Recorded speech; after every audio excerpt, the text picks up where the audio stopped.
This broadcast is brought to you by Logitech G, Motorsport Australia, Play Seat, The Gamesman, OG Gear, SimSpeed TV, Speed Cafe, and the Australian Sim Racing Group.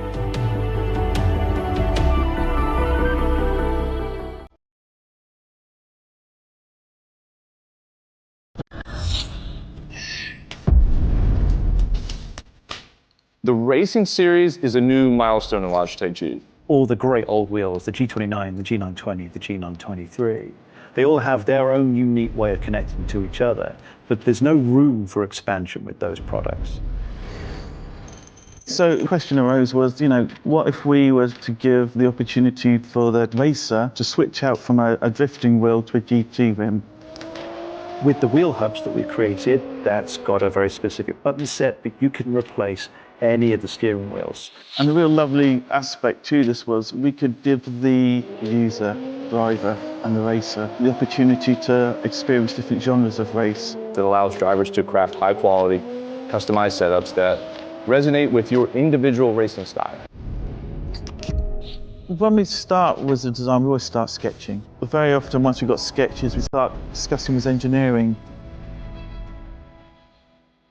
We had 3 rounds of engineering testing or user testing where we invited in users from sim racing, and every single round of feedback we refine, the product based on what they tell us.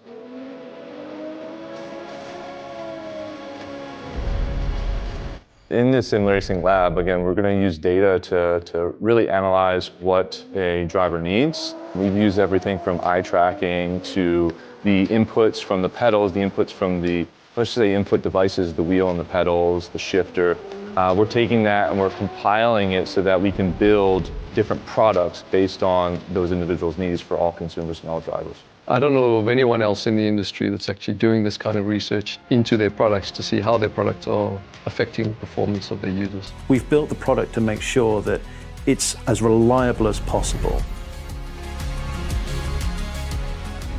So the innovations in engineering that I'd say we're most proud of is the sequential handbrake and shifter toolless changeover. This is now a patented system, so it's really easy for the user to just switch between modes.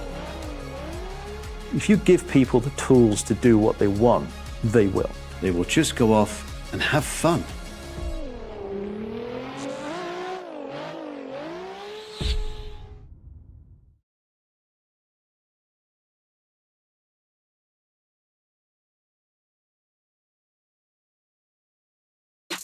It's motorsport, but not as you know it. Test yourself and your everyday road car.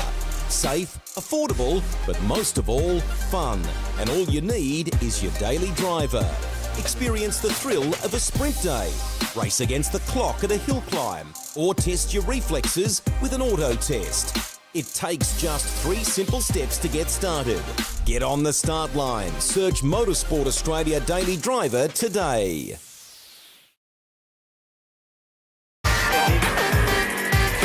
Hi, I'm Brendan Leach, driver of the number 7 Audi R8 or MPC Audi Custom Racing. First impressions of OG gear on the sim, fantastic. It feels really nice in your hands and doesn't gather up under your fingers. The sock, very breathable for me. I get sweaty feet when I'm on the simulator. I know that's not the nicest thing to say. It has just the right amount of grip because your feet do just naturally move around on the pedals a little bit, and I like the way that they give you that freedom but also give you that stability that you need.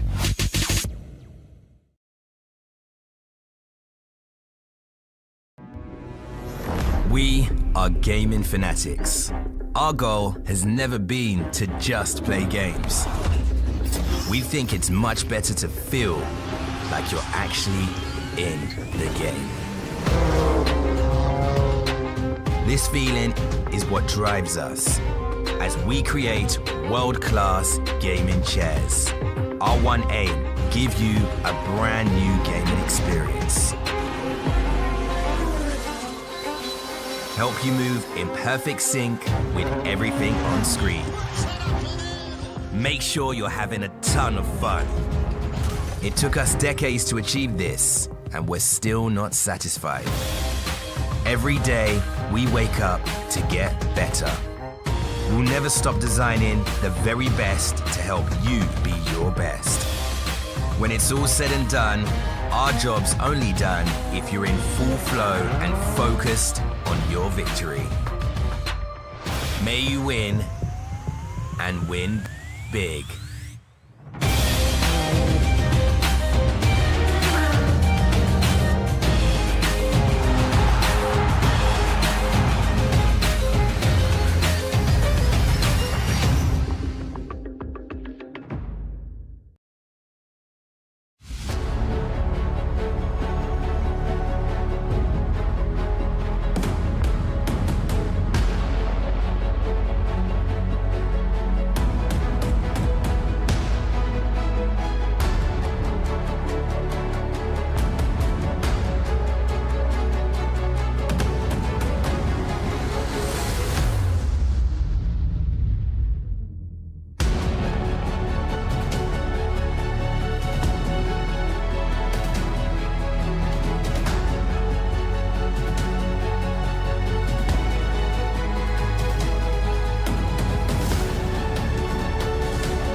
Located in the Ardennes forest, this is one of the iconic racing circuits in the world.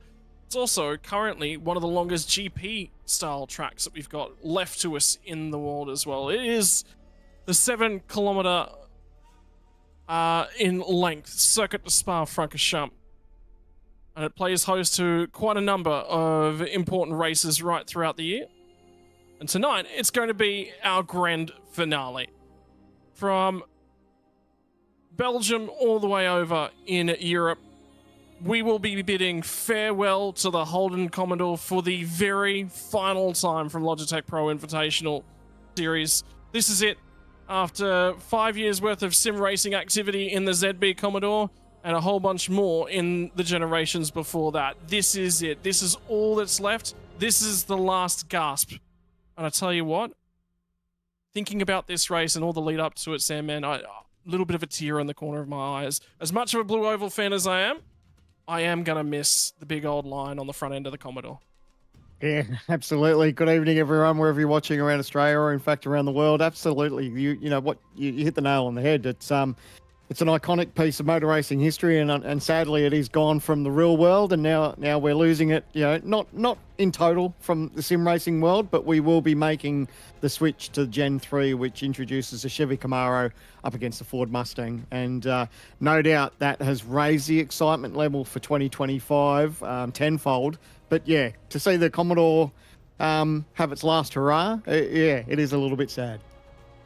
Yeah, and a little bit of bittersweet, and there is some celebrational liveries out there within the field here tonight, so we will be bidding adieu to the Holden, and it will be celebrated by the drivers, by the fans, and by everyone watching right around the world. To all of you watching along at home, ladies and gentlemen, thank you for joining us here tonight as we dive into the northern part of Europe. Not quite in Central Europe, we're still to the western part of it, and just outside of Brussels in Belgium. This is right in the middle of a very beautiful section of the world.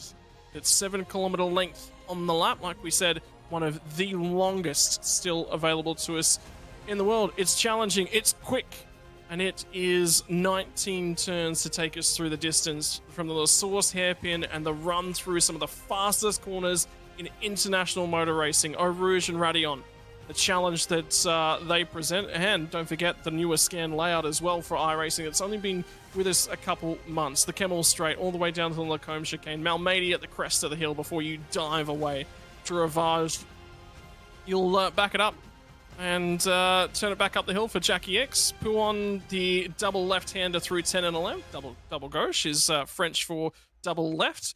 The Lafania Chicane. Campus, Stavelo, you'll turn it up and send it up the hill through Curva Paul Ferret, through Blanchimont. Boy, doesn't that corner scare a few drivers. You can ride up and over the curbs and everything. And then finally, the big stop at the end of the lap, the bus stop chicane, and on home. The GP pit's in operation here tonight as well, Sam. So the shorter layout in terms of pit road, but I tell you what, it is tight getting into that pit lane as well.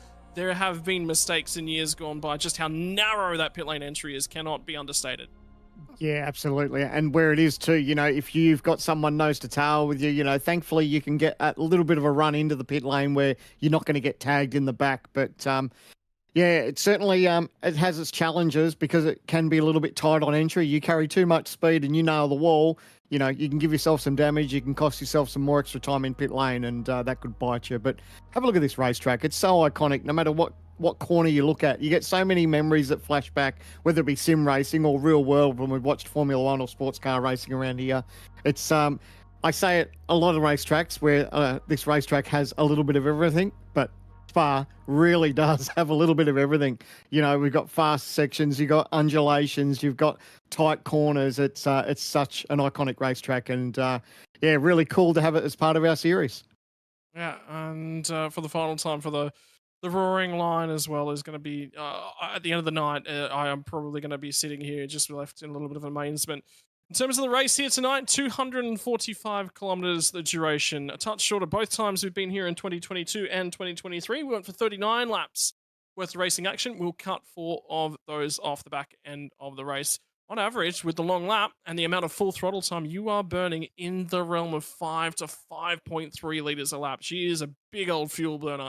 Get around this place. And as usual, 2 compulsory pit stops to get through the journey. What's the critical lap number? You got to get home from about lap 13 to 15, probably more towards the right-hand side of that number, probably towards the 15, I think, just with the amount of fuel burn. But a lot of long straights, a lot of drafting, a lot of lifting off on the loud pedal, and a lot of fuel savings on offer. Yeah, it's one of those racetracks that you talked about how much of a guzzler it is for fuel, and it's something that you don't want to get your fuel calculations wrong, because if you decide to go for that extra lap, and being such a long circuit, that's something that could bite you in the backside if you haven't got that down pat. Interesting to note here tonight is that our championship has been decided. Dylan Rudd, we celebrated last time out. He has managed to come away with the championship. Had to walk away from a difficult racetrack at Detroit Belle Isle, but he comes into Spa, and this one will be all about celebration for the Lobs esports drivers. They'll be attempting to lock up a 1-2-3 in the team's first year in operation in the Logitech Pro Invitational Series. Andrew Gilliam and Griffin Gardner sit second and third. By the way, Andrew Gilliam driving at the moment from a borrowed sim rig down in Adelaide. He is down there to do some engineering duties in real life as part of the Adelaide 500 this weekend.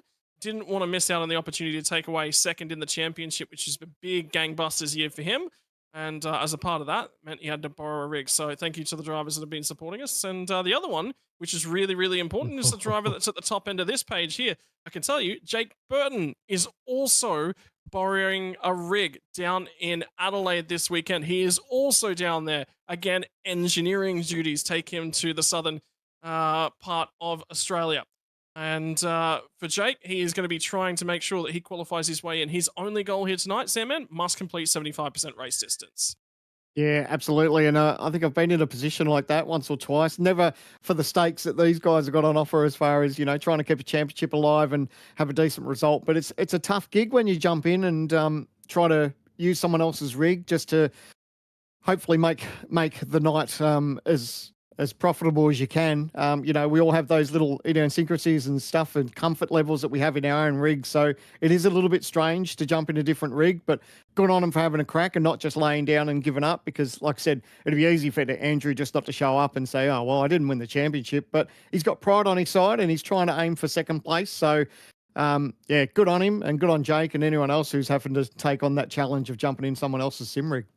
I think the bigger key is that you're right. Andrew Gilliam doesn't have to race tonight. He's automatically qualified in, can't win the championship. So those are the two big keys that he would have been looking for here tonight. But the battle for the bubble is big, and it is going to be the talking point for the rest of the night. The reason for that, top 20 drivers, all the way down at where Zach Rattray White sits at the moment, they all qualify back for next year. The difference between being below the cut line and above the cut line, 12 points. That's equal to 3 spots.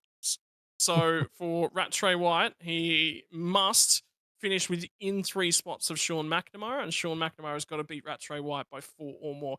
For everyone else, the mathematics gets a little bit more complicated. For Jake Maloney, he's a good 38 points clear above the bubble. And this is sort of the story that they're looking at. The drivers will be locked in. All they're going to do is get their way to 75% race distance here tonight, Sam, and score some points. That's literally all they need to do.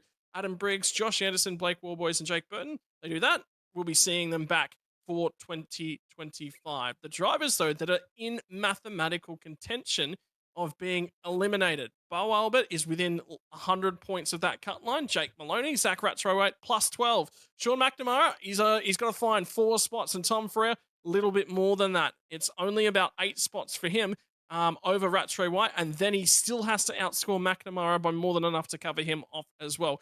But for Brenton Hobson, what he's got to ask for is that Sean McNamara, Tom Frere don't score any points. He must win here tonight, and Zach Rattray White must also DNF. It is a big, big ask, but it's the only way that he will automatically qualify back in, so he'll be praying for a little bit of luck. Yeah, that's it's scary when you start thinking about the stats like that, isn't it? Especially when the pressure of a win, you know, knowing that you need that to make it in. That does put the pressure out there. But you know what? For a lot of these drivers, it's best for them just to not think about that. Just race as hard as they can and do the best job they can. And if they do that, the points will come their way. But there's no point there fretting about the points. You just want to do the absolute best job you can. Head down, pin the ears back, and go. That's about all you can. For these drivers, they get a free kick here tonight. Just out there racing for a little bit of glory. But Dylan Rudd, of course, our champion-elect. Andrew Gilliam, Griffin Gardner, Madison Down, Jared Philsell, Brady Myers, James Scott, Rick Kuznetsov, Ethan Greengold, Luke Rosella, Jordan Ross, and Robbie Gibbs. All of them are locked in for 2025. We'll be seeing them back should they elect to return to the big key. Because the other side of the coin, you can say, hey, look, I'm not able to go sim racing in 2025. Take a year off, qualify back in 2026. And the other big kicker, Gen 3 chassis. I think that's a huge thing, because something we were just talking about off air is you never know what it'll look like and what it'll feel like when you jump in it for the first time. Do you want to come through the gauntlet of the qualifying series? Yeah, well, that too. And I was thinking about your comments about having a year off too. I don't know if that's the smartest thing to do either. If you take the first year off of a brand new car and you know, the Gen 3 being introduced, you can find yourself, you know, a long way back pretty quickly. These teams will be learning very fast as soon as that car gets released, and they'll be trying to get their best foot forward. So dangerous, and there you go. Have a look at that beautiful farewell Holden livery on the side of Brenton Hobson's car. We did touch on that there was a couple of those liveries, and yeah, that's brilliant. But yeah, and that touches on my point. This is the last time we're going to use this car, so yeah, it's not ideal probably to take a year off, because these teams will learn so fast with the brand new edition of the Gen 3. One in seat time, nothing can replace it. You're just going to be ready to go. One driver that is a little bit ready to go and that is sort of peeled off trying to catch. There's 2 packs sort of going around at the moment. There's one pack that's just started their flying lap. There's another pack that is really, really backed up.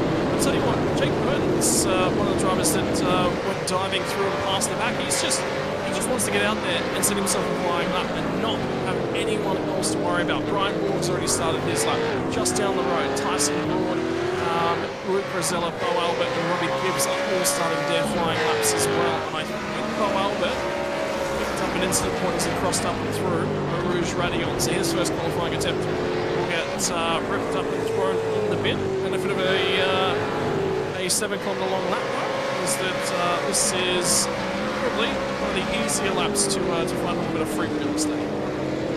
And I don't mind the strategy of Jake just doing a runner. It's like, you know what, just get that banker. How much do we talk about that? All the time is about just getting a banker in. And yeah, you look at the clock and we've got still, just over 25 minutes to go. But when you consider the length of this racetrack, to get round and get back to the pits and start again, you know, you want to try and minimise the mistakes. And I think just going out and putting down a banker is a great idea. So he's now bottom of the drivers at the front end of the field. And the drivers are at the back, still trying to get their way through. They're all just gotten through. Rouge ready on for their first time laps, but the driver that will be setting the first time lap is the driver that won race number 1 for 2024. Cast your mind back all the way back to Sebring. We were sitting there left with our jaws on the floor to start 2024. I think we've been left with a little bit on the floor most of the way through the season. I said it, I don't know how many times. It's nearly become my recurring statement. It's nearly become my 50-cent part, but boy, this year has been weird. The beauty of the unpredictability of motorsport, eh? You know, we've had so many things happen, and like you said, for him to take away that win for the opening round, so much happened on that night. It's Sebring for you, isn't it? And excited to head back there for 2025 because that race has really turned it on, and yeah, it's really spiced up our championship. So it's an interesting note to start the season. We continue to cascade most of the way through, and it's still setting itself up for a grand finale as well. Jake Burton's going to come across the line, sets himself 2:17.292. It's a lap time and it's on the board, but it's about 9/10 of a second away from Luke Rosella, who's the first of the Lobs esports drivers to set a lap, and the first of the Lobs esports drivers to get into the 2:16s as well. I believe our track temperatures just died off just a little bit. Luke Rosella, we're about 3/10 of a second of where his practice times are. Those are what the weather conditions are like at the moment in terms of signal. I guarantee you at the moment, Sam, I know you look at your window, you can't prefer these weather conditions. Absolutely. If anyone's in Brisbane, they'll know exactly what we're talking about. A bit of a heck of a storm going on around here, but yes, I'd much rather be where we're at, especially being at a racetrack. I mean, let's face it, any excuse to go to Spa, I'll take it. Yeah, I'd agree with that one. The journey over to Belgium is definitely on the bucket list of things that will happen one day. Madison Down, though, has been reasonably quick on this lap in his final gasp in the Holden Commodore as well. 3,000ths of a second away from Luke Rosella, but that early mark for Rosella is going to stand. I can tell you at the moment, current sim time over in Belgium, we are in the mid-afternoon, 2:10 p.m. local time. So, Brad Philsell's had an issue with an iRacing black flag, which is a very peculiar one. It says to me nearly maybe a slowdown penalty. Picked up that he failed to serve. I tell you, there's a lot of failed black flags in the sim at the moment. So there's a lot of drivers who have done slowdown penalties. Yeah, it's true. But yeah, of course, he's probably pushing on to help his teammate just cut that hole through the air too. So if he knows that this lap's invalid, he may as well push on and create that little bit of a hole for his teammate. Sneak view. Yeah. Look at all those ones that just popped up for the ladies and gentlemen watching along. That is a new feature, those black boxes that are shuffling up and down the timing screen on the left-hand side of your screens at the moment. Those are iRacing black flags that have been issued to the drivers, which is a new feature we've got in operation the first time here tonight. I'm seeing about 6 or 7 of them. So there's the 4 that are on that timing tower right there, and then there's a few more. The drivers are outside the top 24. I wonder if it's is it a black flag, or hopefully it's not a glitch where someone's getting off track and that's where it's triggering. Hopefully that will sort itself out before the end of the qualifying. Down to 22 minutes to go, and there's still a number of teams that still need to make an impact on this board. Drivers are on a very, very quick lap back to the lane at the moment. It's going to be crossing right now. Albert is just about to set up and start a hot lap. This is certainly impacting his ability to start a hot lap. There he goes. He'll finally cut across the bus stop chicane and set that one alight. And I think there might have been a lot of wheel spin on the run out of there. 7 kilometre lap. They always talk about keeping heat out of the tyre, and the problem as far as the lap's so long, by the time you get to the tail end of it, that tyre is already lost its sheen.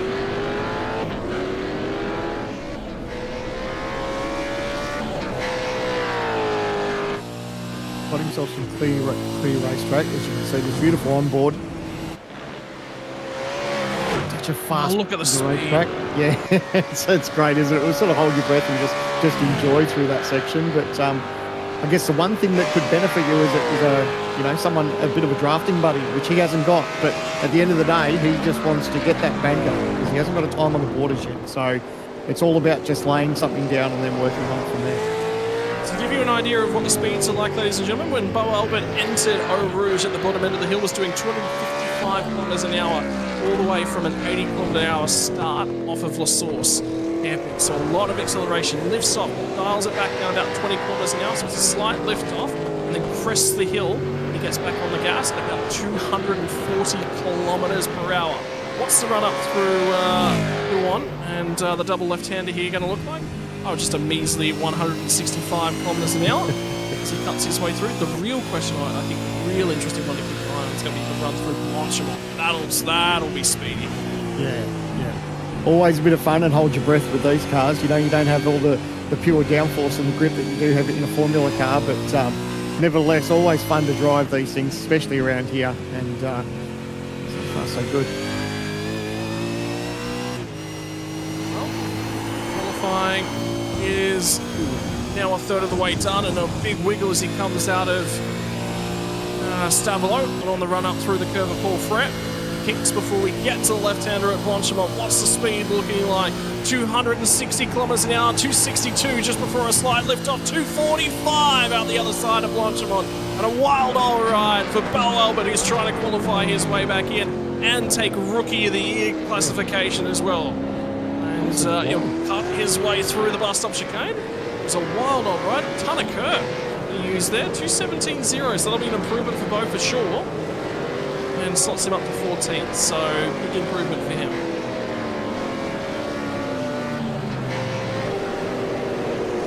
Just about to say, the beauty of this racetrack is that real work. The beauty of this racetrack is that you don't have to worry about too much traffic. Then we cut back to some live pictures and see everyone coming out of the pit lane at the exact same time. And here they are just trying to get a little bit of real estate on their time. Really interesting move as well as what is it? Which will offer a touch of draft for his teammate that's along at the moment. So he's just finished his lap, and now he's going to tow Robbie Gibbs down the big old straight. And in the meantime, the field are all trying to decide who's going to lead the train as they get to the bus stop chicane. So Rosella's already got the time on the board. He's going to go for lap time number 2. Can he improve? Can Madison down front 4,000ths of a second himself to provisional pole? Look at these Lobs cars. I love exactly what they're doing right here. Every one of them is just all lined up behind each other. They've given themselves just enough room where they can try and, you know, capitalise on the draft, but also where there's enough room where they're not tripping over each other. So to have all the teammates there line astern, that's a great thing by the team. And I know all those drivers will be very, very much appreciative of just trying to get a little bit of that tow, because that's huge around here at Spa. Very important as well to set yourself up for a long run. All right, who is going to be able to put it together on lap number 2? And 13 minutes coming up very, very quickly. So Rosella's gone quick on lap number 1. Look at the wiggle in the background for Madison. Sorry, not Madison Dale, Jared Philsell. So even as he crests the hill, so Malmadian runs down to Ravage. It's a bit of attitude in the car. Again, just a little bit more, a half wiggle. It says he's pushing. He's pushing. That left rear was out in the gravel there too, but still manages to hold on to it. Hasn't got a timer, hasn't got a banker on the board yet, but the 17-minute mark of this session to go.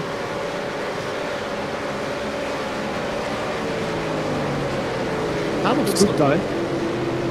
Are you enjoying the updates? Because this is the first time that we've been here with the new layout as well, which has got the gravel traps a lot closer to the road. There's a lot less runoff area, particularly right here. It used to be a lot more curb, and the gravel's now right on the edge of the road. Love it. Bring the gravel right in. You know, all this whinging you hear about in Formula 1 with track limits and everything else, just bring in the gravel. You know, then they know they can't drive out there. Just as we've been watching this, Robert Gibbs has gone to P5 on the board too, just as we've been watching these Lobs cars come around. So a little bit of pace in the track. It'll be interesting to see what these guys can do. We've been following Jared Philsell for the last part of the lap, so interesting to see what he can stitch together with all these Lobs boys, just giving each other just that little bit of an aero freight train for each other. Hayden Veld has had an issue and is stuck in the gravel trap at the moment. And I think he's gone into the wall exceptionally hard with a little bit of contact. Philsell now gets that lap time together, went to 3rd and immediately got beaten and to 4th. So Griffin Gardner is absolutely on it. So we have Three drivers covered by less than 100th of a second at the top end of time. And we are not even halfway through the session yet, so it can all be improved from here. Phil Sells 63 thousandths of a second off of pole position, and James Scott's right there alongside of him. Robbie Gibbs is a distant 0.2 of a second off. Gilliam's only 5 thousandths of a second behind him, so it is tight. It has been building this way over the last 5 years as this car has gone through its generation. And this will be the story of exactly what happened to Hayden Vell. Check out the OG replay. Weaving there. Oh, what was that about? Oh, he's made hard contact with the wall too. I don't know if that was like he was frustrated that the driver was on the racing line, and yeah, that's a bit of a weird one, isn't it? It's the first time in qualifying in a very, very long time. Fast punt race. Yeah. Black flag starting to show up for a bunch of different drivers, although Phil Sells on a cool-down lap, so I'm not too worried about that one.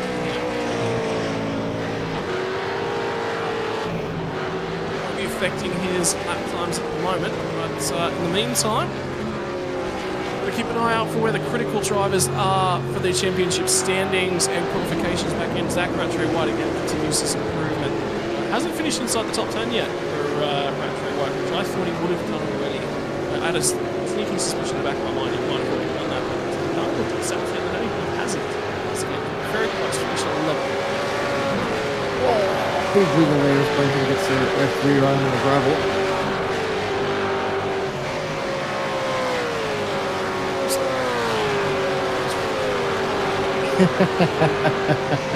Yep. And again, we love seeing these cameras that are letting us see the drivers behind the wheel. It just brings that little bit more realism into our sport, doesn't it, when we can see him actually having a red hot go. He's just aborted this lap. He's going to fire off the pit lane and put on a new set of boots and go again. But we're at 13 and a half minutes to go. And the time to beat is Luke Rosella, 2:16.657. So did that nice and early. That takes the pressure off, doesn't it? You know, you always breathe a sigh of relief when you put down a banker and it turns out to be an absolute ripper. Now he's just got the rest of the field trying to chase him down. Whether or not they might have just been the wind help pushing him down one of the straightaways as well. It might have just assisted that lap a fraction, but either way it's exceptionally tight at the top end. So regardless, and don't forget Luke Rosella as well, winner of the Enduro Cup this year, alongside of Richie Stanaway. He's had a successful campaign with the driver that failed to finish the first two races of the season. So race control busy too, so car 19's got a pit lane start. Wow. So officials have already got their thumb in the pie. It's already starting to happen. So they're busy for the last round of the year, and it's only qualifying so far. That's Dylan O'Shea for contact with 29, and 29 being out of Jake Maroney. So already kicking off in it's very rare, exceedingly rare that we see something like that. So this is what's going on here. So this is both of these drivers on a fast lap. And not what you want to see. One of them's got a year, one of them's got to abort the lap. Oh, you're joking. Yeah, I can see why the stewards were interested. He just turned in on him like he wasn't there. You can't do that. Oh, they both had the real estate. He was trying to go around the outside. It was never really going to work when they're both on a qualifying lap, and got in the door alone. Both of them are going to have to abort the lap because they're going to both be compromised by the run through the chicane. So, albeit the ERT drivers have got out of the angry pack, and this might be a smart decision after seeing some of that footage. Absolutely. See, do what the Lobs boys did. Just team up together, find yourself a little bit of real estate. Mind you, the Lobs boys were in with everyone else, but they got themselves all together. And this is what good teams should be doing. Is just sharing that draft and just trying to bring your teammates along with you. You know, you'll take any little bit of an advantage you can get, especially as this track goes on. So we're 11 minutes to go, and yeah, I reckon it's great. We're doing this for each other. Well, we have 11 minutes left in qualifying. Oh boy, oh boy, just get me out of the mess. I don't want to be in it. Doesn't matter how long the racetrack is, they always seem to find each other in quali, don't they, when they're ready to start? And it's again like 20 cars in that pack, and then they'd be covered by a couple of seconds on the racetrack. It's the aero, and that's what they're fighting for. They want that little bit of an aero advantage. That's why they're all bunched up. And update on Haydenfeld, which his qualifying session's already over because of the total pit lane from that incident. But he will also be forced to start from the pit lane. He's penalty. Robbie Gibbs, in the meantime, though, going to start this second lap, or this third lap even, as the times thus far have been exceptional from him inside of the top 10. Good run up through Eau Rouge Radion, and now he's going to be offering all the drafting support he can to Ethan Greek-Galt. He's going to try and get a run on with a little bit of drafting support. And in the background, Bo Albert's had a reasonable night in qualifying thus far. Sits 17th on the table. And he'll be trying to lock himself in for 2025 as well.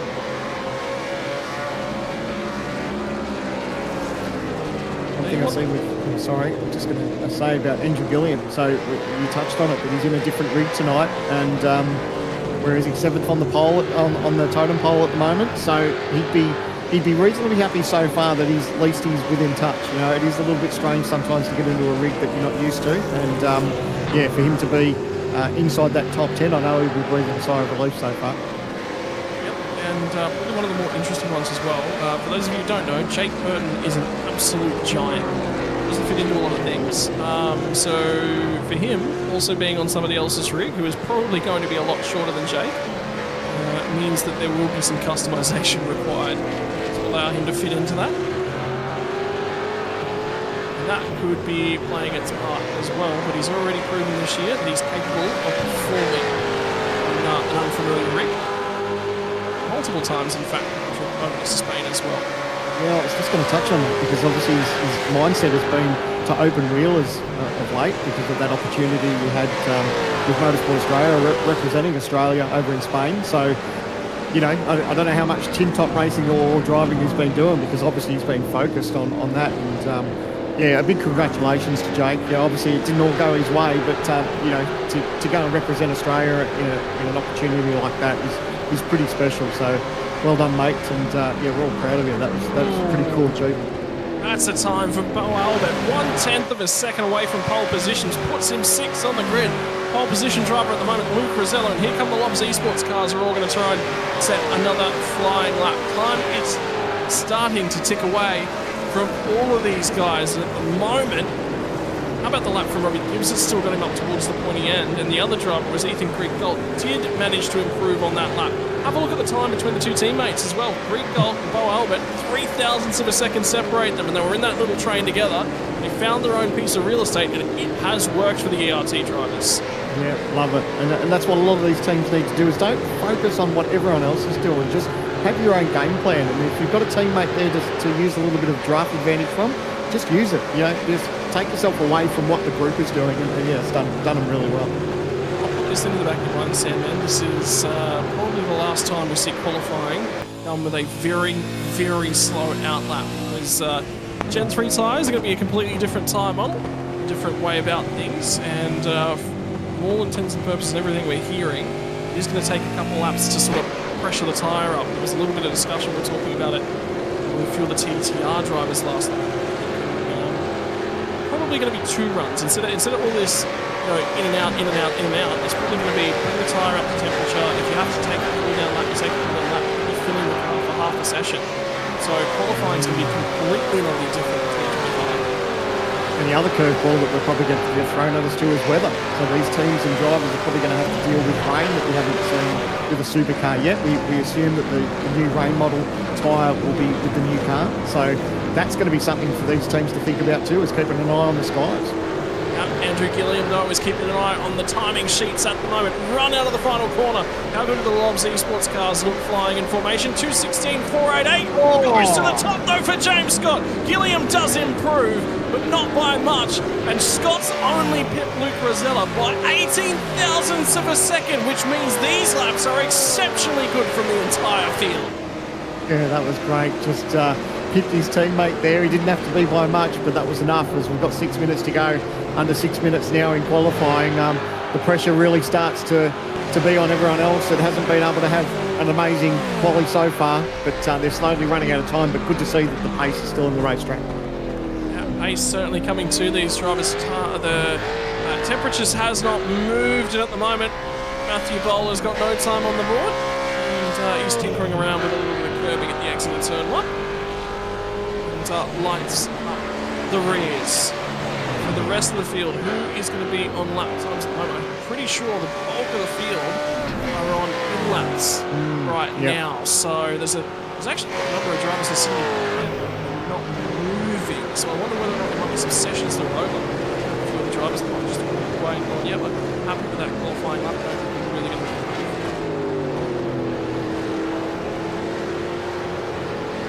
interesting one for me and consistent. It was only a couple of hundreds on both of those laps. Also on under 5 minutes left in the session now. The final time 2024 and the whole.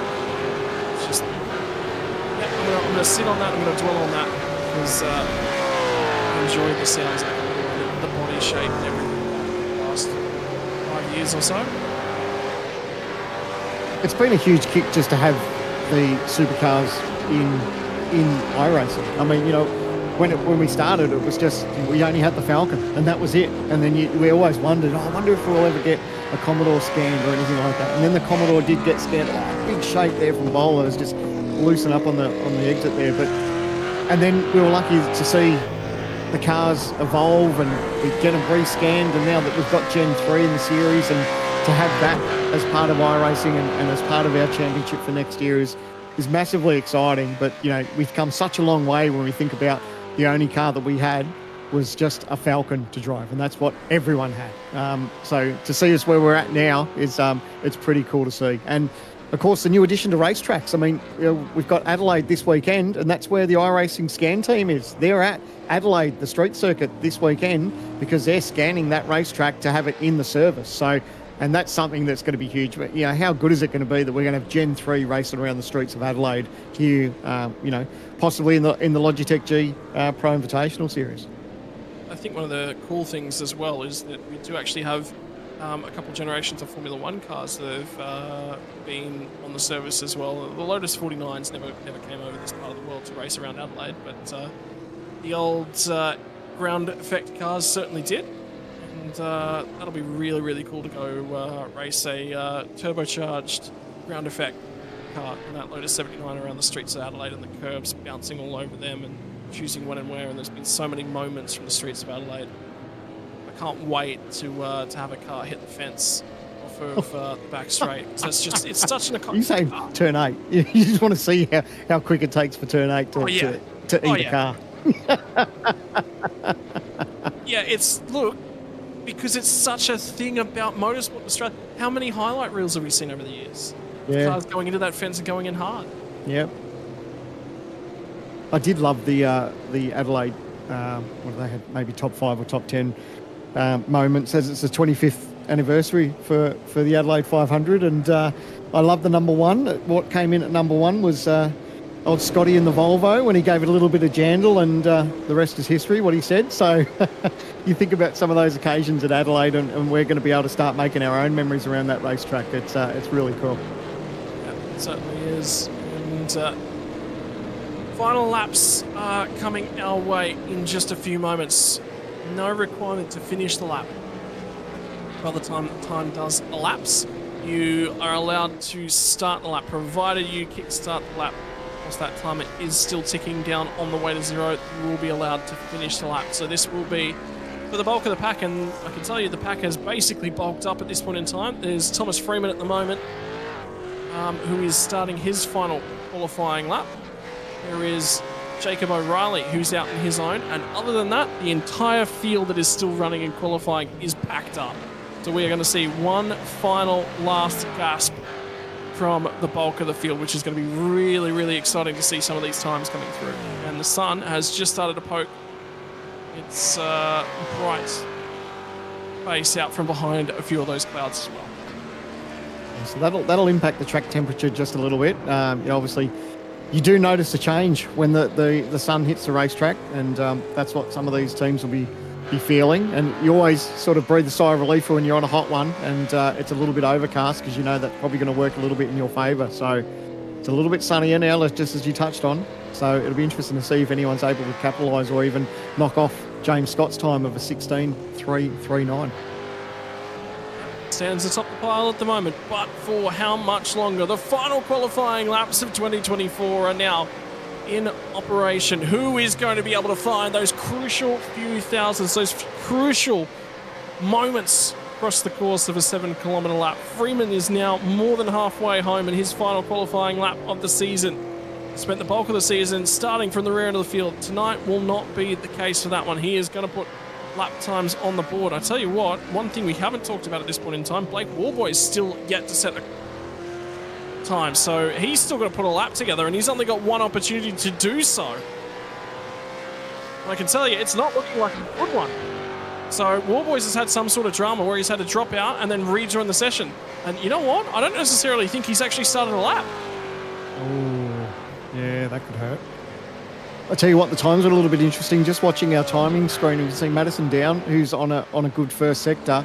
Well, you know, early predictions that he might even grab first spot, or maybe jump up a spot. So it's all happening back here. Madison Down, he's got a little bit of a draft help there. He's got enough space around him where he's not going to get balked. But so far, so good. It looks like he could be on a decent lap here for the moment. And on the run now, down to Stavilo. He'll try and pick up the throttle out the other side. Run up to Blanchimont.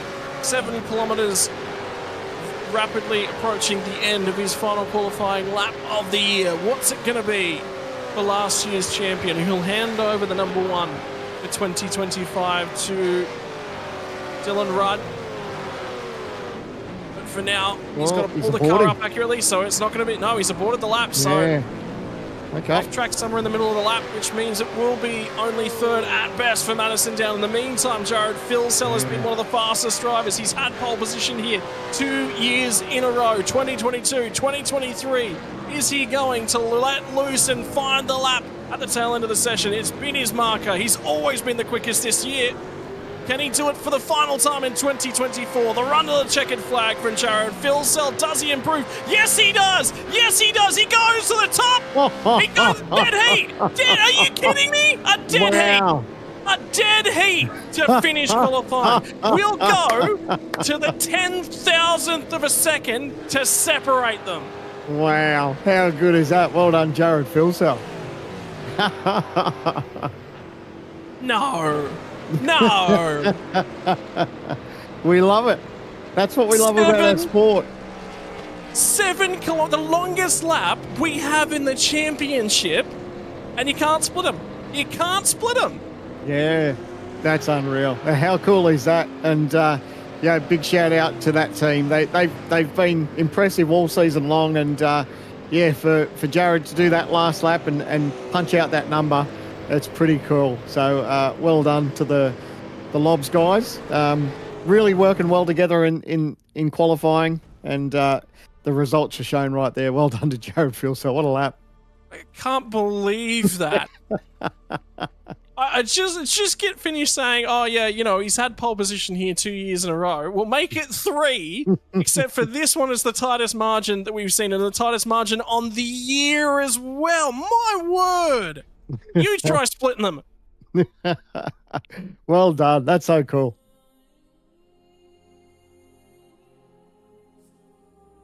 Well, qualifying is in the books, ladies and gentlemen, for the final time for 2024, the final run of the Holden Commodore. It is going to be a Lobs Esports front row. The 94 machine of Jared Filsell takes pole position with a 2:16.205, and lining up alongside of him will be James Scott, also with a 2:16.205. How about that?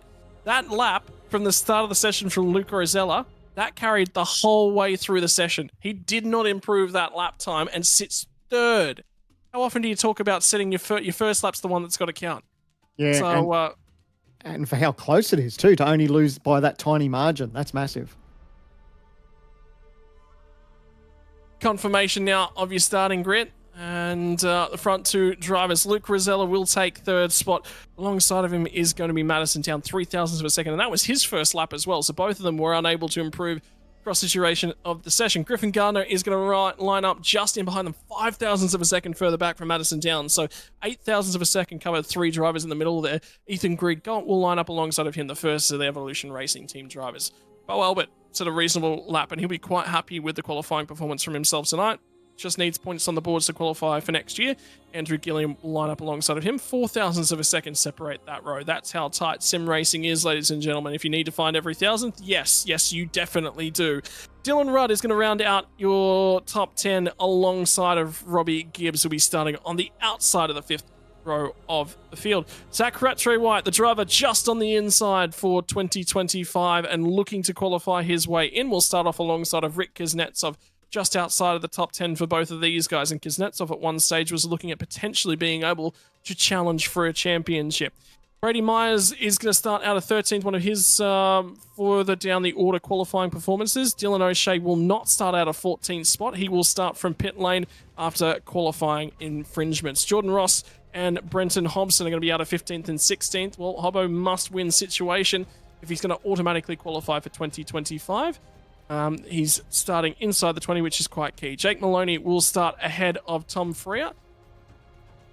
And for Freer, he's got a lot of work to do. He is an outside chance at best. Sean McNamara, the first driver sitting on the outside, needs to find 12 points over Rattray-White. Starts inside the 20, but some work to do. Off alongside of a teammate to Zach Rattray-White, Jacob O'Reilly, to round out our top 20. Adam Briggs needs to find 75% race distance here tonight. He'll line up alongside of Ian Ford. He'll be also looking for that marker. Just needs points on the table. Qualified reasonably enough. If he doesn't go forward, doesn't go back, he will qualify for 2025. Andre Youssef will start ahead of Jake Burton, and you can see a little bit out of form for Jake Burton and a little bit deeper in the field. But again, 75% marker is what he's chasing.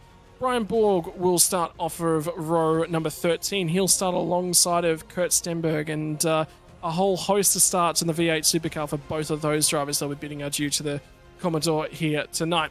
Tyson Broad will start on the 14th row of the grid alongside of Damon Johnson, and Thomas Freeman and Matthew Bowler will round out our top 30. And then we have 2 drivers that will be starting outside of here. One of them will be starting from pit lane. Blake Warboys failed to set a time in the session after having some sort of dramas, managed to get his way back in. But for Hayden Veld, no time on the board. That's okay. He will be starting from pit lane as it stands. So we are all the way through our starting grid for the final time for the year. And I could tell you, by the way, an update on that qualifying lap. iRacing does store digits down to the 10,000th of a second. Guess how many 10,000ths of a second separated the 2 drivers? Have a guess. Oh, I don't know. 2. 3. 2. 2 10,000ths of a second was all that puts you on pole position here tonight, Jared Filsell. So I get the feeling the laps are about as identical as you're ever likely to see them. Yeah, I wasn't sure what digit it was. I don't have that plugged into my timing, so thanks for clarifying. I'm sure we'll look at the data later and and look at where we got each other, or vice versa.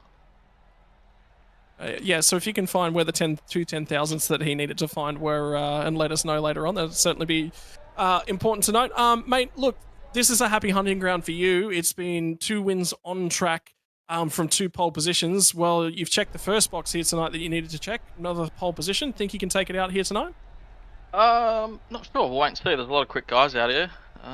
Yeah, qualifying's very, very tight for how long the track is. So, yeah, we'll see what breaks away and who's leading and whatnot, and who saves the most amount of fuel and can put the pace on when it matters in clean air. So, no, it's pretty cool that James and I are dead heat. It's pretty much fitting. We've been almost dead heat all year, but on the championship standings it's the complete opposite, which is unfortunate for both of us. But nah, it's cool to lock out the front row with Lobs Carrigan.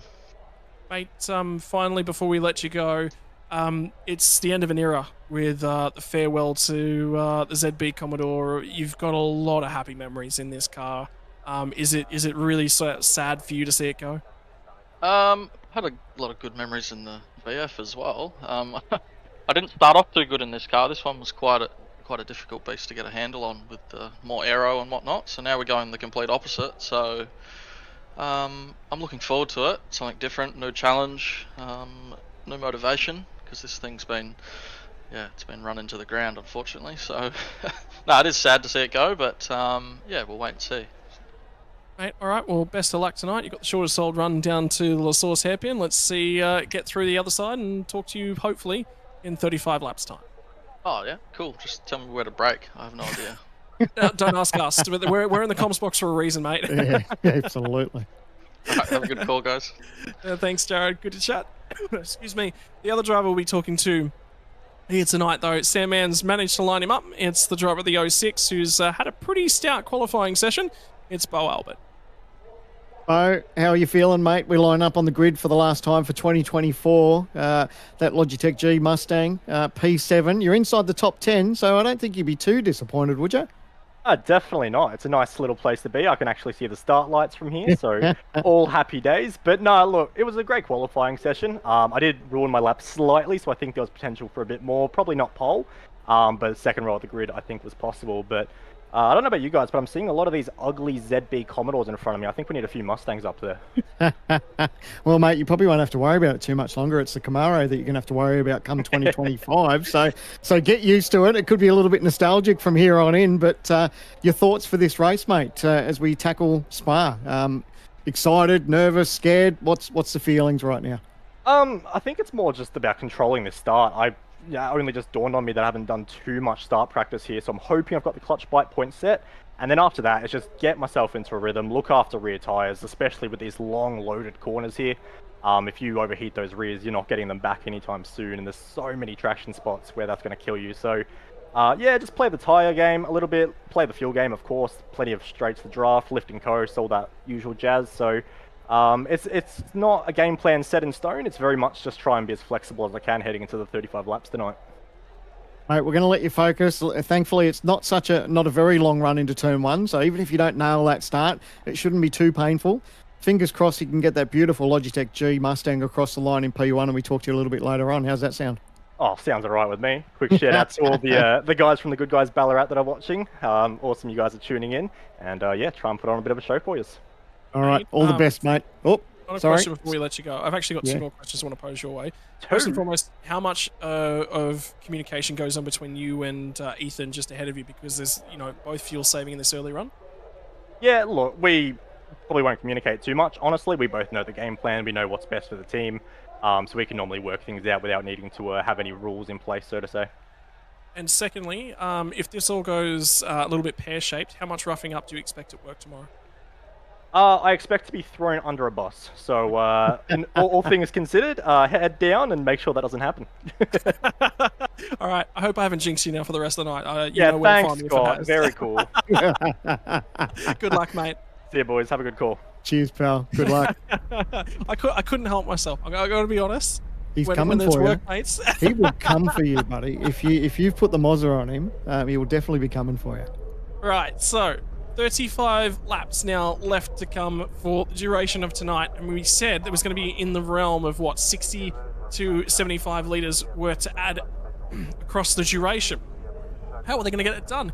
There's a bunch of different ways that you can get from the start to the end. Well, you can't get home until about lap 14 to about lap 17, somewhere in that sort of a range. Well, you've got 2 compulsory pit stops here to do, Sandman, so why don't you walk us through a little bit of up and down fuel graph, and I'm a little bit disappointed you don't have the G-Hub behind you. Yeah, G-Hub was out of action today, unfortunately, but getting ready. It's going to be bigger and better in 2025. Can't wait. But you can see it all right there in front of you. There's so many different options as far as how your race is going to pan out. Everyone can have some sort of idea leading into this race about the perfect strategy, but how does that thing change when safety cars or racing incidents, you get damaged or get caught up in someone else's drama? That's how it can affect your race. So it's good that these teams and drivers have got a number of different options, whether you want to stop early, go a little bit later. Obviously, you're going for that cut-off, but it's all down to this, and everyone will have that in their mind. Well, it's the final time in the Holden Commodore, the final time for 2024. They get away off the start line, and Madison Downs had an absolute absolutely pear-shaped start. He's going to drop a host of spots on the run into turn number 1. The La Source hairpin. It's going to be Phil Sue who gets the best getaway. James Scott will feed back in behind him, but then it's the melee that's in behind. Greek Gold's gone out and trying to grab a bunch of spots. I believe at the moment he's up to 4th, so he's gained 2 off the start. Gardner trying to feed back in. He's held on a 5th, and Bo Albert's really trying to hang on to this one. He's forced to get in behind Griffin Gardner. Madison Downs fallen all the way down to about 7th spot. Gilliam was trying to harass him on the way into Eau Rouge, but have a look behind him. We got to look deep in the field. Gilliam, I think, might be trying to clear a slowdown penalty. Brady Myers has got a huge amount of speed. And Brendan Hobson's farewell, Commodore. It's farewell, Hobbo. Oh, farewell into the fence. Is this going to bring out a safety car? That was a fast part of the racetrack. I could see that there was a little break in the field. You can see that there's a gap there. He wasn't that far up, but man, he's had some damage in there. Thankfully, he's got away with it, but his day is done. You can see that that engine has got no steering there. He's almost going to have to park it there. But man, that's heartbreak. We touched on that Hobbo really needed to get the win to advance through to that top 20. That's definitely not going to happen now, and our heart goes out to him. Well, he was our professional insight that sat with us throughout the qualifying series for 2024, so he certainly watched every little element of it. And for 2025, he might have to drive his way through that one. But for now, James Scott up at the front end of the field is trying to hang on to the back end of Jared Philsell. And they are side by side as they cut their way through the Lafania chicane. There was one of the ERT cars. I think it's Robbie Gibbs who's toe-to-toe at the moment with Rick Kuznetsov. Those two guys are challenging each other. Just a touch between the two drivers. Trying to settle yourself in at Spa is absolute chaos because there's so much drafting that's going on. And have a look at the back end of the field. Dust flying everywhere back there as well. Yeah, everyone just needs to calm down a little bit. Obviously, a lot of the parts of this racetrack is single file, and we don't know if that's what was caused with Hobbo, whether it got a little bit racy back there and he ran out of real estate. But you can see a lot of these guys up front just single file now, getting themselves into a bit of a rhythm and just start to build these times up and just get comfortable with the cars around them and the racetrack. So thankfully, the most of the field has got away with it. But yeah, Bronson Hobson's day is done, and it's such a shame because we were talking about that special livery that he had on board to say goodbye to Holden, and unfortunately, it's gone the worst way possible for him. Yeah.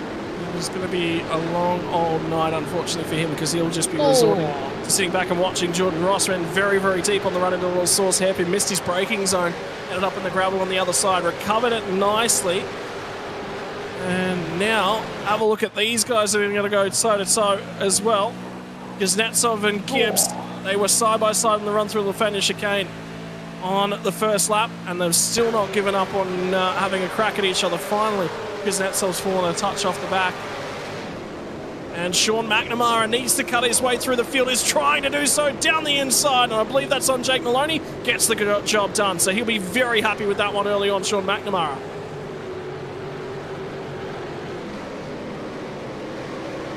And the first of our oggear.com.au replays from the race.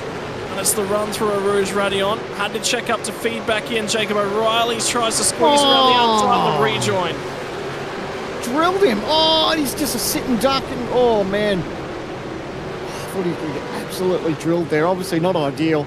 That car was, on the outside off the racing track and rejoined and just caught his right rear, unfortunately. And that's what ended Hobbo's night. Yeah, and it'll be a drive-through penalty for that one. For Jacob O'Reilly as well. You can already see that one's popped up on the timing tower.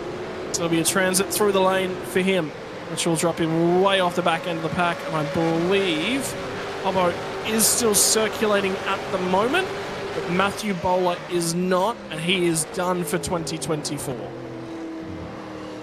It's not the way you want your season to finish off, is it? You know, you always want to try and finish on a high, and yeah, it's always heartbreaking when the races don't go your way, but, you know, that's the unpredictability of motorsport, isn't it? And you just never know how your race is going to turn out. But when it all goes pear-shaped on lap one, yeah, it's a bit of a heartbreaker.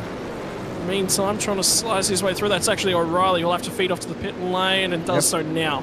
So immediately jumps out of that queue, which is not the worst idea to try and prevent yourself from being forced to race a bunch of cars. So he will gain time back on them, but he'll be very glad that they don't use the endurance pits, which is the double length one. There's a very, very long trundle down the pit lane. So We sat there, getting a little bit madder as the seconds passed by, and he's stuck in the pit lane, but it certainly could be a lot worse.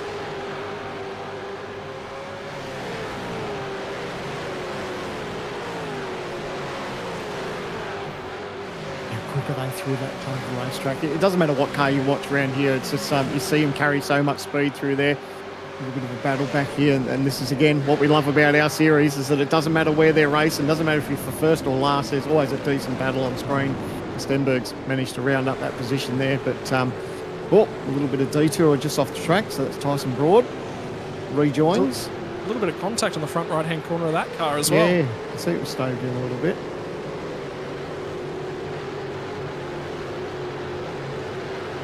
Line astern. So Madison's managed to get one spot. He had you called it at the start. He had an absolute shocker, and he was behind Bo Albert there at one stage. So he's managed to get past Bo, and now he's got his work cut out for him because there's a number of those Lobs cars in front of him. There's a Logitech car up there as well that he has to deal with. So yeah, obviously not ideal. He'll be thinking about obviously when pit stops start to happen, whether he can think about maybe jumping them come pit stop time, or does he try and tag on and keep up with them and just let this race unfold for a little while. That's what the team at TTR will be trying to figure out now to get him out of this little bit of a mess, and hopefully he can claw back a couple of those spots that unfortunately slipped away at the start.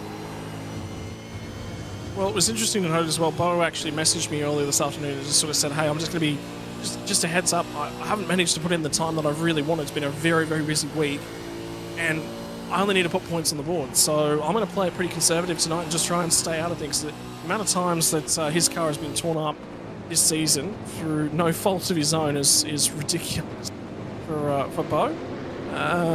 But he's still on the inside of the qualifying drivers at the moment. And all he's looking to chalk up is a bunch of points tonight. Points racing doesn't need to be a great result, just needs to be a result, and he will be back for next year. And that's his target. Yeah, let's face it, him inside the top 10 at the moment is a good result. That's a great result. You think of the calibre of drivers that we've got in the Logitech G Supercars Pro Invitational, that, for him to be inside that top 10 and taking it up with these guys, I reckon you could hear it in his voice, couldn't you? Just, how thrilled he was just with qualifying. Everyone wants pole, but he's done a good job, and so far so good. Yeah, so at the moment, battle for the bubble. Well, McNamara's dropped. He was 12 points behind coming into tonight, so he's dropped back to 24 points on the outside of Zach Rattray-White. Such has been the performance of Rattray-White tonight. All of a sudden, Jake Maloney's deeper in the field as well, so he's actually at risk if Rattray-White starts to gain a few more points. But the problem for Sean McNamara is he's got to have a great night to have any hope of climbing over Jake Maloney. But that'll be something to keep in the back of your mind. And Tom Freer as well, another driver that was sort of talking to me in the middle of the week. He just said, look, I've got to have a brilliant race, and I just don't think it's possible. So he's having an average race. He's had average races just about right throughout the season, which has been his strong point. But yeah, and when I refer to drivers that might be thinking about taking a year off, Tom Freer was one of those. He was contemplating whether or not he did come back and try and qualify for 2025. It was something he was thinking about, but Gen 3 hardware, you never know. That might sway the decision. Just depends over Christmas, doesn't it?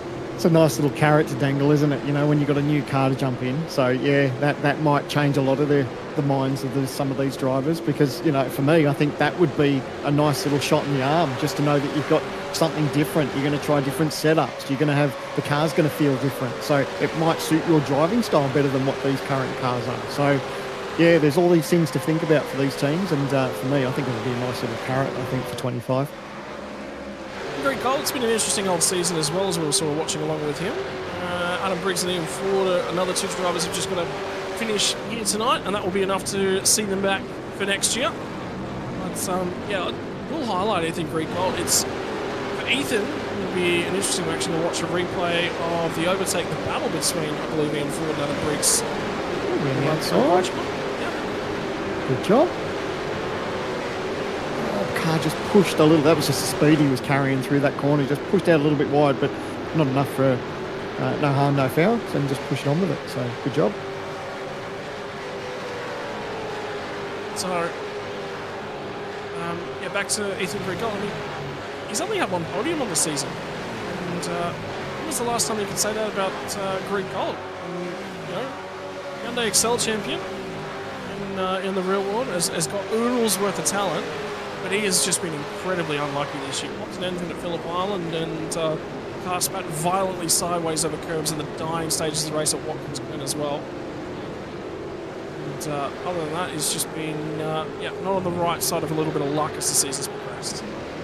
And that's one of the difficulties that a lot of these teams and drivers that they experience in this series, because everyone's really at the top of their game in our series, that, you know, if you're just off the mark a little bit, you feel it, and, you know, you get swamped by so many cars. So, yeah, it's one of those things that might have him scratching his head. But I know, you know, I'm definitely ranked as probably one of the world's worst drivers. But I know when I've had difficult races, you can walk away and say, you can explain why things kind of went pear-shaped. So that might be a benefit for him, where he can go, you know what, I know what went wrong in this round, and I know what, you know, contributed to probably having a pretty average season. But you're right, we never sort of expected him to sort of have the struggles that he did. But thankfully he's there or thereabouts and having a decent result so far.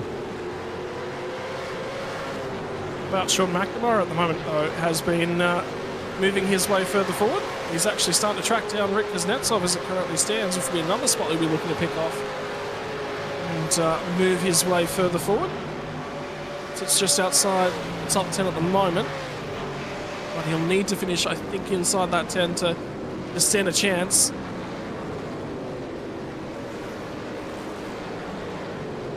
And stewards and race control have been busy, so car 12 is going to be investigated after the race for reckless driving. Tell you what, they've had their work cut out for them. They were busy even in qualifying, which is a little bit of a rarity. Usually it doesn't heat up until the racing starts, but our officials have already had their work cut out for them so far. How about this little concertina as Ian Ford just about gets in the back of Jordan Ross, and Adam Briggs just about gets in the back of him. And Burton's starting to look a lot better out on the racetrack as he's in that Tats Lotto coloured Trans-Tasman racing machine. Blake Warboy's recovering from the rear end of the field, already through to 21st spot as well. So he's having quite a good aggressive night at the office, which I think this is, again, we've seen the consistent drives from Blake, and he's just sort of taken that step forward. I like seeing him. All right, you got to come from the rear. All right, let's put a challenge out in front of him, because, again, another driver he's in for next year. So, all right, let's challenge him. Let's see how far you can cut your way through in 35 laps. Yeah, and sometimes that's a good challenge for a lot of these drivers, you know, if they think, you know, how their season's gone and how their night may have played out so far in qualifying.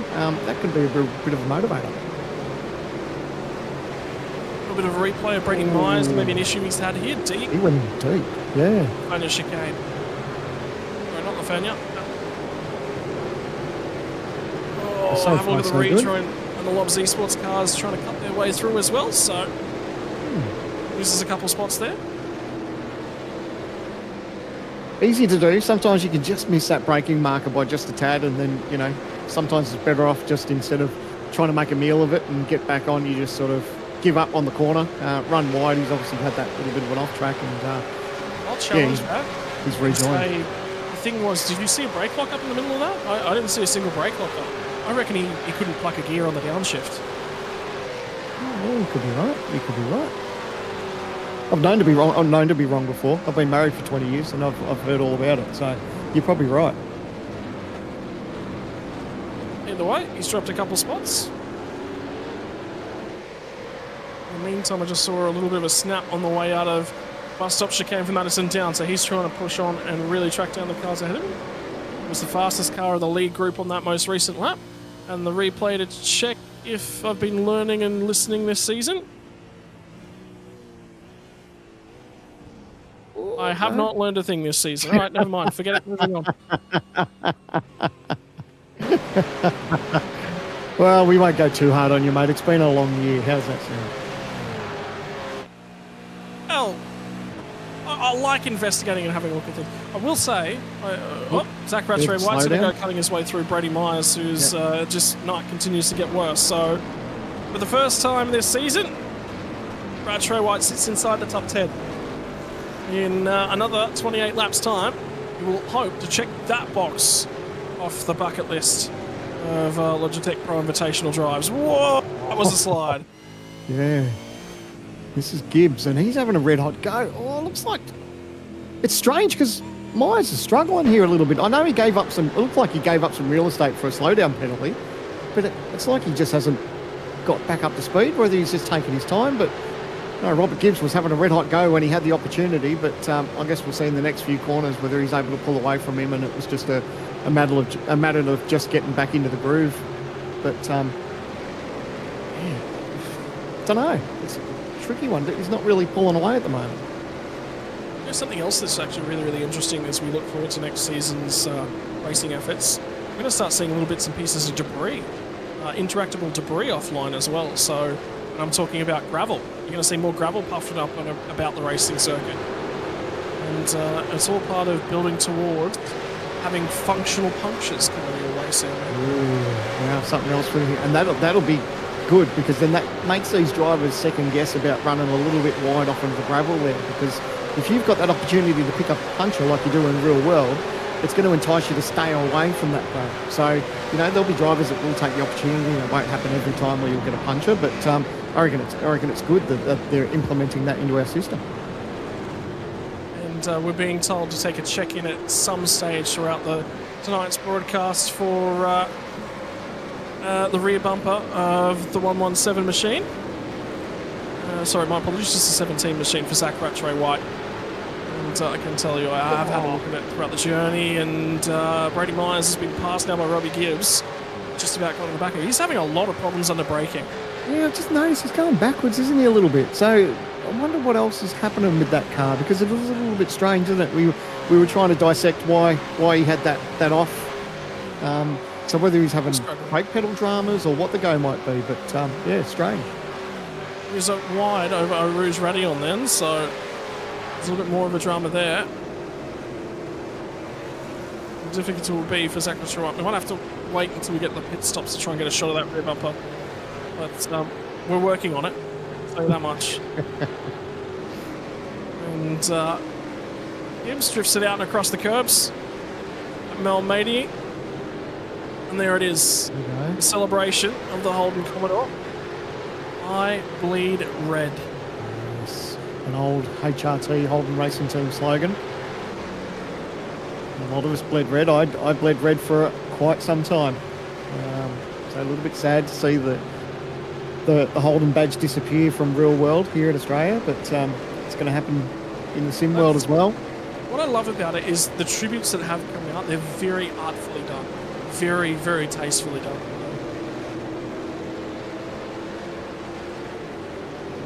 It's I love the designers we have, and Blake Warboys again picks off another couple of spots as he moves inside the top 20 now, as he makes his way on by. And the issue for Blake Warboys in qualifying was he was having computer-based stutters. So he had to restart everything, got it all sorted, got back in time, and failed to set a qualifying up, but he's here. What's the old Peter Brock adage? You bite off more than you can chew and then chew like hell. So maybe that's kind of what he's doing now. He's just having a red hot go. He's just enjoying every moment that he's got. He's just going to wring its neck and see what he can make from it. Tom Freer battling away with Ian Ford as these two squabble away just outside of the top 15. 17th now for Freer. I can tell you, Bo Albert just had a huge mistake on the run down to turn number 1. I think he actually tapped the rear end of Madison down on the run through, and there is damage now to the front end of the 06 Mustang. This is the moment just missed off camera. Pop. Wasn't massive damage, just a little bit of a tag. Just would have got the heart rate up a little bit though too. Just enough to say that there is damage indeed. And Ian Ford has managed to get to the inside of Tom Freer and get the job done.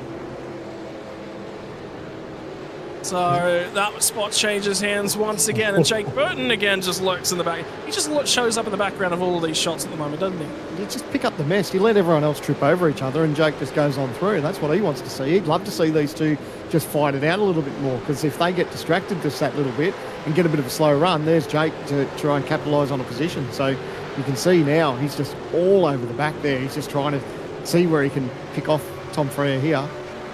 It's just not quite close enough through this part of the racetrack. But that's what you love as a driver. When you come up to a paddle pack and they all start messing around, you think, all right, when they're distracted and they start to lose that little bit of exit speed, that's when you can pounce.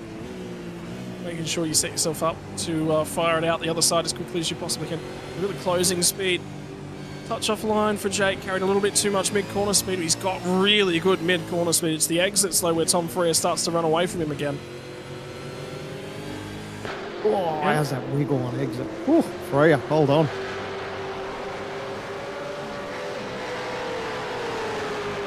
Already on our 9th lap of 35 and heading quite quickly towards the 10th lap. 35 laps the distance here tonight, about 12 laps the average stint length. Kind of expecting, so pit stops could start any time from now. If you're looking for a little bit of an undercut tends to not be the way on the first stint, though. They tend to undercut on the second stint. It's catch-22, isn't it, with the undercut? Because it depends on who you're battling around you as well. So, you know, do you want to sort of grab that advantage early on while they're bunched up, or do you want to, you know, roll the dice a little bit later? But and that's the one thing that I love about these different strategies that these teams can take on, because they know that you know, they can go an undercut and maybe get that advantage with tyres, but then you do worry about that the chance of a safety car, which could throw a spanner in the works as well. In the meantime, still not quite able to get the run. Ooh. Ian Ford covers all the way to the right-hand side of the road, and Tom's just going to push him. Bump drafting. So he's not too concerned about taking the spot. Yeah, I thought he was going to have enough to get round him, but he obviously was quite content just to sit there. Well, Blake Wallboy's just shortcut the chicane in the background of that shot. Doesn't look like it was bad enough to cause a slowdown penalty, though.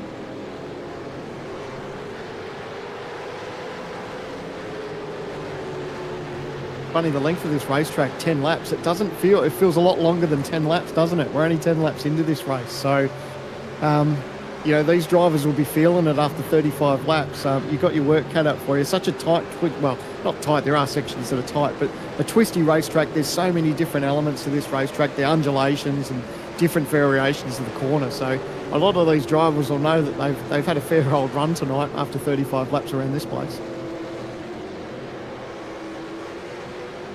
In the meantime, though, after not being able to be separated by the thousandth of the second, they're still separated by not very much out on the racetrack. It's down to about a tenth and a half as they enter Blanchimont and out the other side. And in terms of pace, they said at the top of the show, there's been not much between them all year. And have a look at Greg Gold starting to close that margin as well. Long run pace for him is quite good here tonight. Yeah, he's quite happy, isn't he? He's just sitting in there in that little bit of a lob. Well, there's a car sort of just died off into the pit lane back there. So someone's taken that opportunity here as we start lap 11. Gibbs. Robert Gibbs, yeah, he's died it off in the pit lane. So, yeah, it's good of him. He's just staying in touch. He's not too worried about what's happening at the moment. We did hear about Jared's thoughts about who'd be saving fuel and who'd be pushing and all the rest of it. So he's quite content, and I think he's just happy just to be on the back of this train and just seeing how this race plays out for the moment. Something really, really interesting to note is Bo Albin on the most recent lap did a 2:18.573. His fastest lap's a 2:18.512, so he's barely fallen off at all in terms of pace. But if you have a look at the front of the train, and I don't know how much fuel savings going on up there, they just both ran 2:19 flats. Yeah.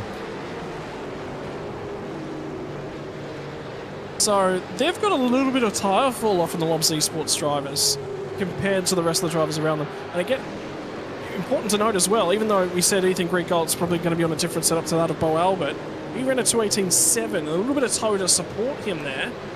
But yeah, that just raises a few questions about long run pace in the Lobs Esports cars. Yeah, look, yeah, who knows? It's tricky, isn't it, in these opening laps as far as who's doing what, but interesting to see how it plays out, whether they're sort of, you know, just holding their own for the moment. They're not trying to push too hard, but you could be right. It could be a tyre thing, and that could work, you know, nicely for the likes of Greg Gold, but we'll wait and see. In the meantime, though, Sean McNamara has cut his way past Jake Maloney, and that's critical because he has to put points on Maloney if Yassen Zach Rattray-White inside the top 10 continues to prove too much for Sean McNamara to overcome to qualify back in for next year. Maloney's willing to work with him by the look of things as well here. The next car up the road that they're trying to track down is quite critical. It's Rick Kuznetsov.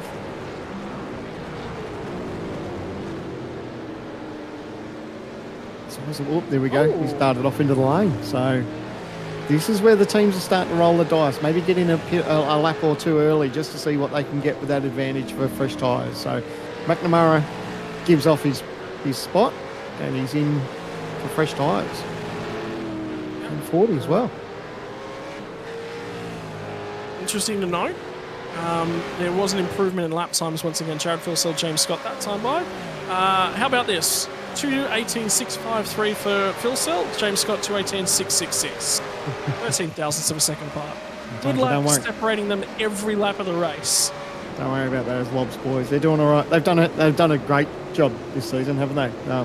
All their cars have been there or thereabouts throughout the season, and they've certainly been the team that everyone needs to look up to, and you know, they're going to have their work cut out for and taking them on in 2025 as well.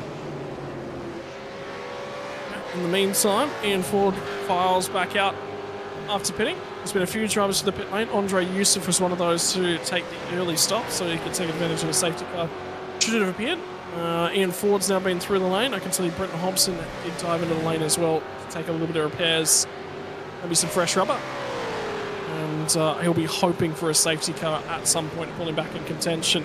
Ian Ford, though, covering, getting a little bit of a flash there from Andre Youssef, who's just in behind.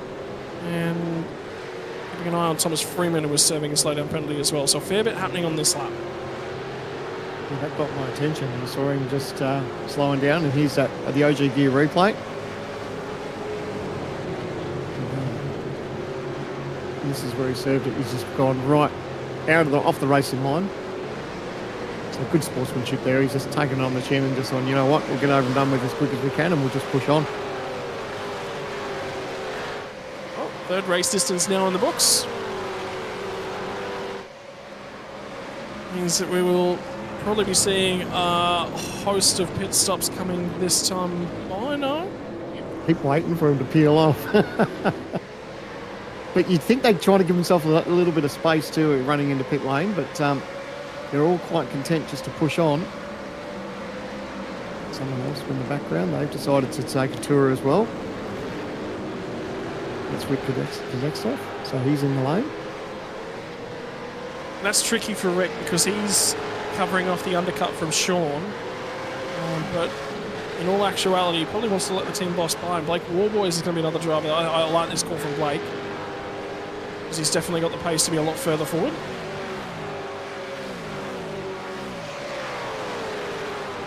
Yeah, it's always nice when you come into pit lane and you leave with you know, a set of Dr. Feelgoods underneath you and some rubber, and here we go, Robbie Gibbs, 2:17.7, so fastest lap of the race, and that's from him on, he's just done his pit stop, so. It's the first 17 we've seen tonight too, so in the race.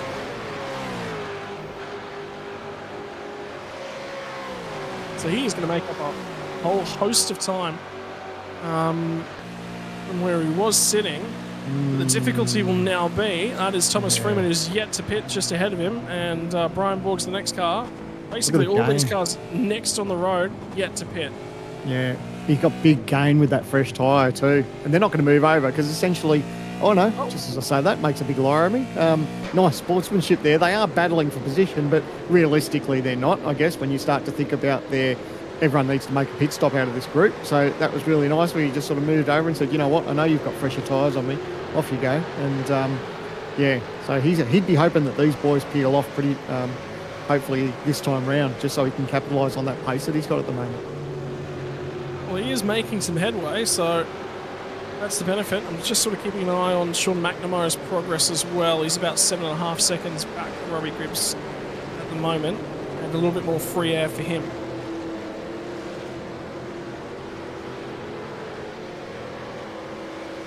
he's sort of got to grab 2 spots. Rick Kuznetsov had a slow stop, so I wonder whether or not that was quite a short, sharp field, and Rick Kuznetsov's just thrown a lot more fuel at the car. Yeah, possibly. Oh, big wiggle for these boys as they're battling these tyres. Lucky to hold on to it when they were that far wide off of the gravel. Gibbs says thanks very much, but there's not much that Brian Ball can do. He just has to give up that little bit of real estate, but maybe they're just hurting with their tyres. It's probably a good idea for Borg now with that slide that he darts off into pit lane and takes that pit stop. You see Jordan Ross, he's decided to fire off into the lane as well. Only Jordan Ross, though. Oh. And then Hayden Veld was the ERT car that fires off that time. Adam Briggs, there is a couple more, sorry, because of the long pit lane entry here. Ile Ocon, Jamie and Johnson, Adam Briggs, Hayden Veld, they're all in. And Freeman's also filed into the lane, so a good chunk of the cars towards the middle and back half of the field now have taken their first service.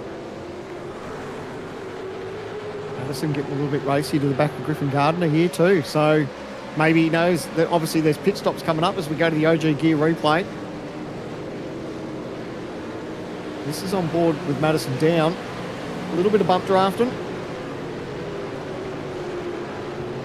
I think they're just prepping themselves, getting ready for a pit stop. They know that pit stop's around the corner, so they know they don't need to do anything silly, make a silly move, get up the inside, possibly have some contact.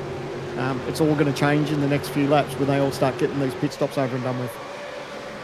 I think it's really, really interesting as well that Madison could have gone for an overtake there, but decided fighting was worth a lot more time than trying to bump drive, because they're trying to stay attached to the next group ahead of them.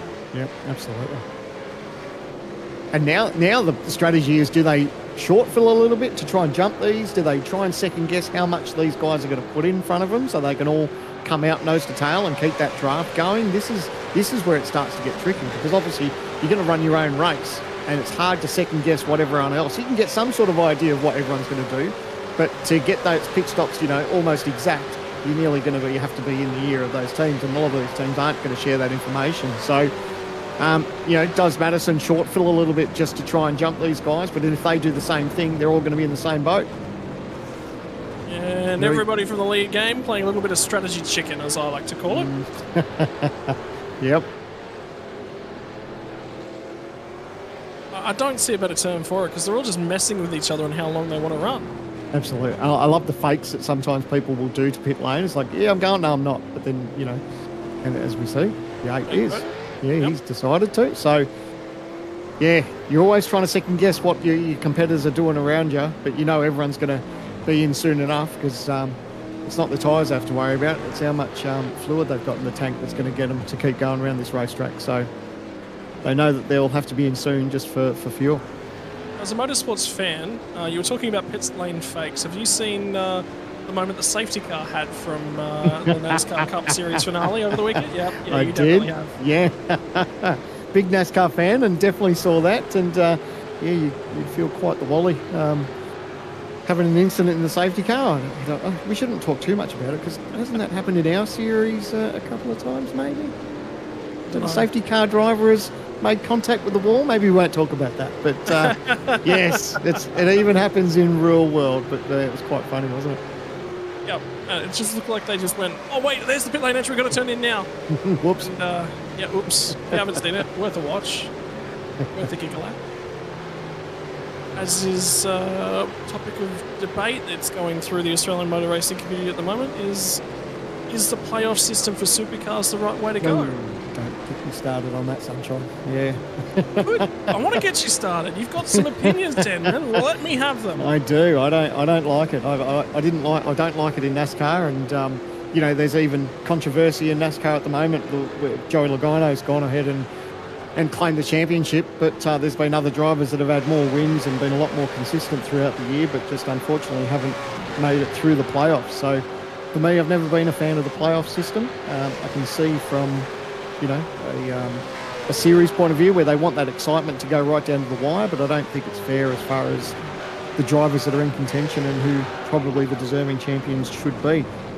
So for me, it's a big no-no, but supercars have made up their mind and they've gone with it.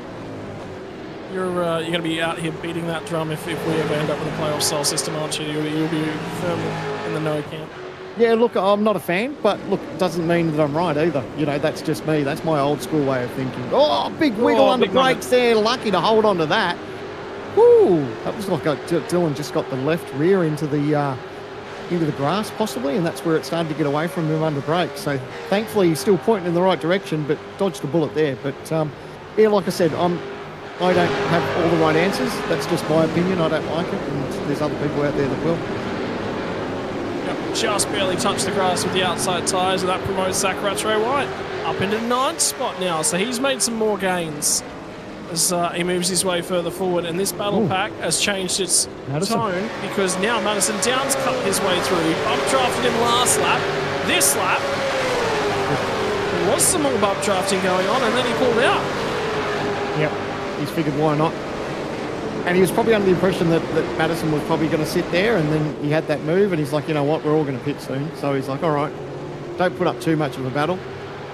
But obviously Madison looking a little bit pacey here as the tank gets lighter, and he's probably got a little bit more life in those tyres than possibly than what Griffin has, or Griffin's just not really ready to race too hard just yet. Those pit stops are around the corner. The big thing is they're now dropped 2 seconds off the back ahead of them, so I think that's the reason Griff decided to just sidestep and let Madison go, because if Madison's got pace, he'll just be along for the ride. In the meantime, Warboys cuts it down on the inside on, that's Jordan Ross, and that is going to be the lineup for Jake Burton. Sorry, it's Damon Johnson, my apologies. So Johnson I don't think is pit yet. They have all pitted. This group have now all pitted, so all the drivers back to Kurt Stenberg in 12th is the last driver yet to make his first stop.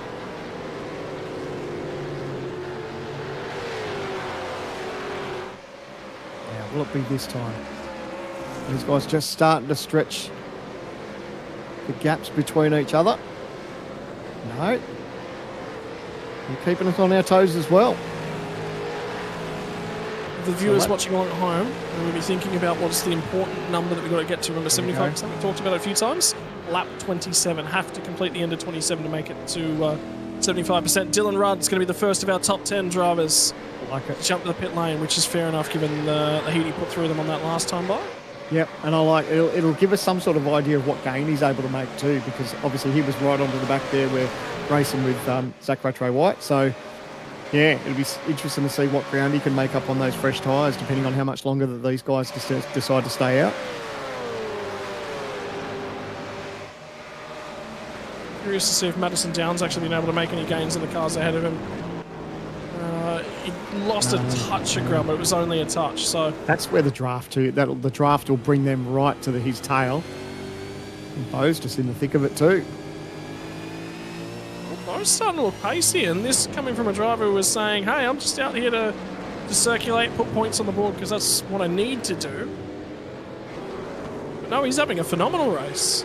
He can circulate, and he's having a good time doing it as well. When you know you're in the thick of it, and you've got the likes of Griffin Gardner and Madison Down in front of you. It's again, it's the dangling carrot, isn't it? You know, gets a little bit of pep in his step, and he knows he's got a decent car underneath him, and yeah, he's there or thereabouts. How good's the drive from Gilliam though, on a rig that's foreign to it? Yep. Have you had to do it? I know. Thankfully, Jay was nice enough to lend me his rig one night for a truck series race that I had to do. And thankfully that was on an oval, and it wasn't too complicated. I had to go to Pocono. So it really wasn't that difficult jumping into his one. But for a road circuit, it would be that little bit tricky. If you go to the OG Gear replay. Brendan Myers having a look at the moment. Under the back straight. Just thinking about it. There he goes. Oh, Bray's gonna, no way! Oh, he's jumped in there. He's fired in and grabbed a spot there. No one was expecting that. That was a decent try. How good's that under brakes? Well done, Brady Myers. No, that was on here we Sean go. McNamara as well. Here we go. First of the cars to dive to pit lane. They are coming, and it is now going to start to get active down in the pit lane because we had 12 drivers at the start of the lap who hadn't done their final stop. Chalk another 3 out of that group. Rattray White files in from in behind these guys as well, looking for a little bit of an undercut on some of the cars in the group up ahead. Well, you expect that's probably going to bring Madison down and Bo Albert in the next time by. I just don't see that they can go another lap after this. Yeah, I wouldn't be leaving it too much longer. Yeah, you think ideally they would be in next lap. Tell you what, Robbie Gibbs has undercut a bunch of these guys. So he's done a phenomenal job with that short pit strategy. Really curious to see what the fuel numbers are that the rest of this pack has put the tank. But Robbie Gibbs has made a huge undercut.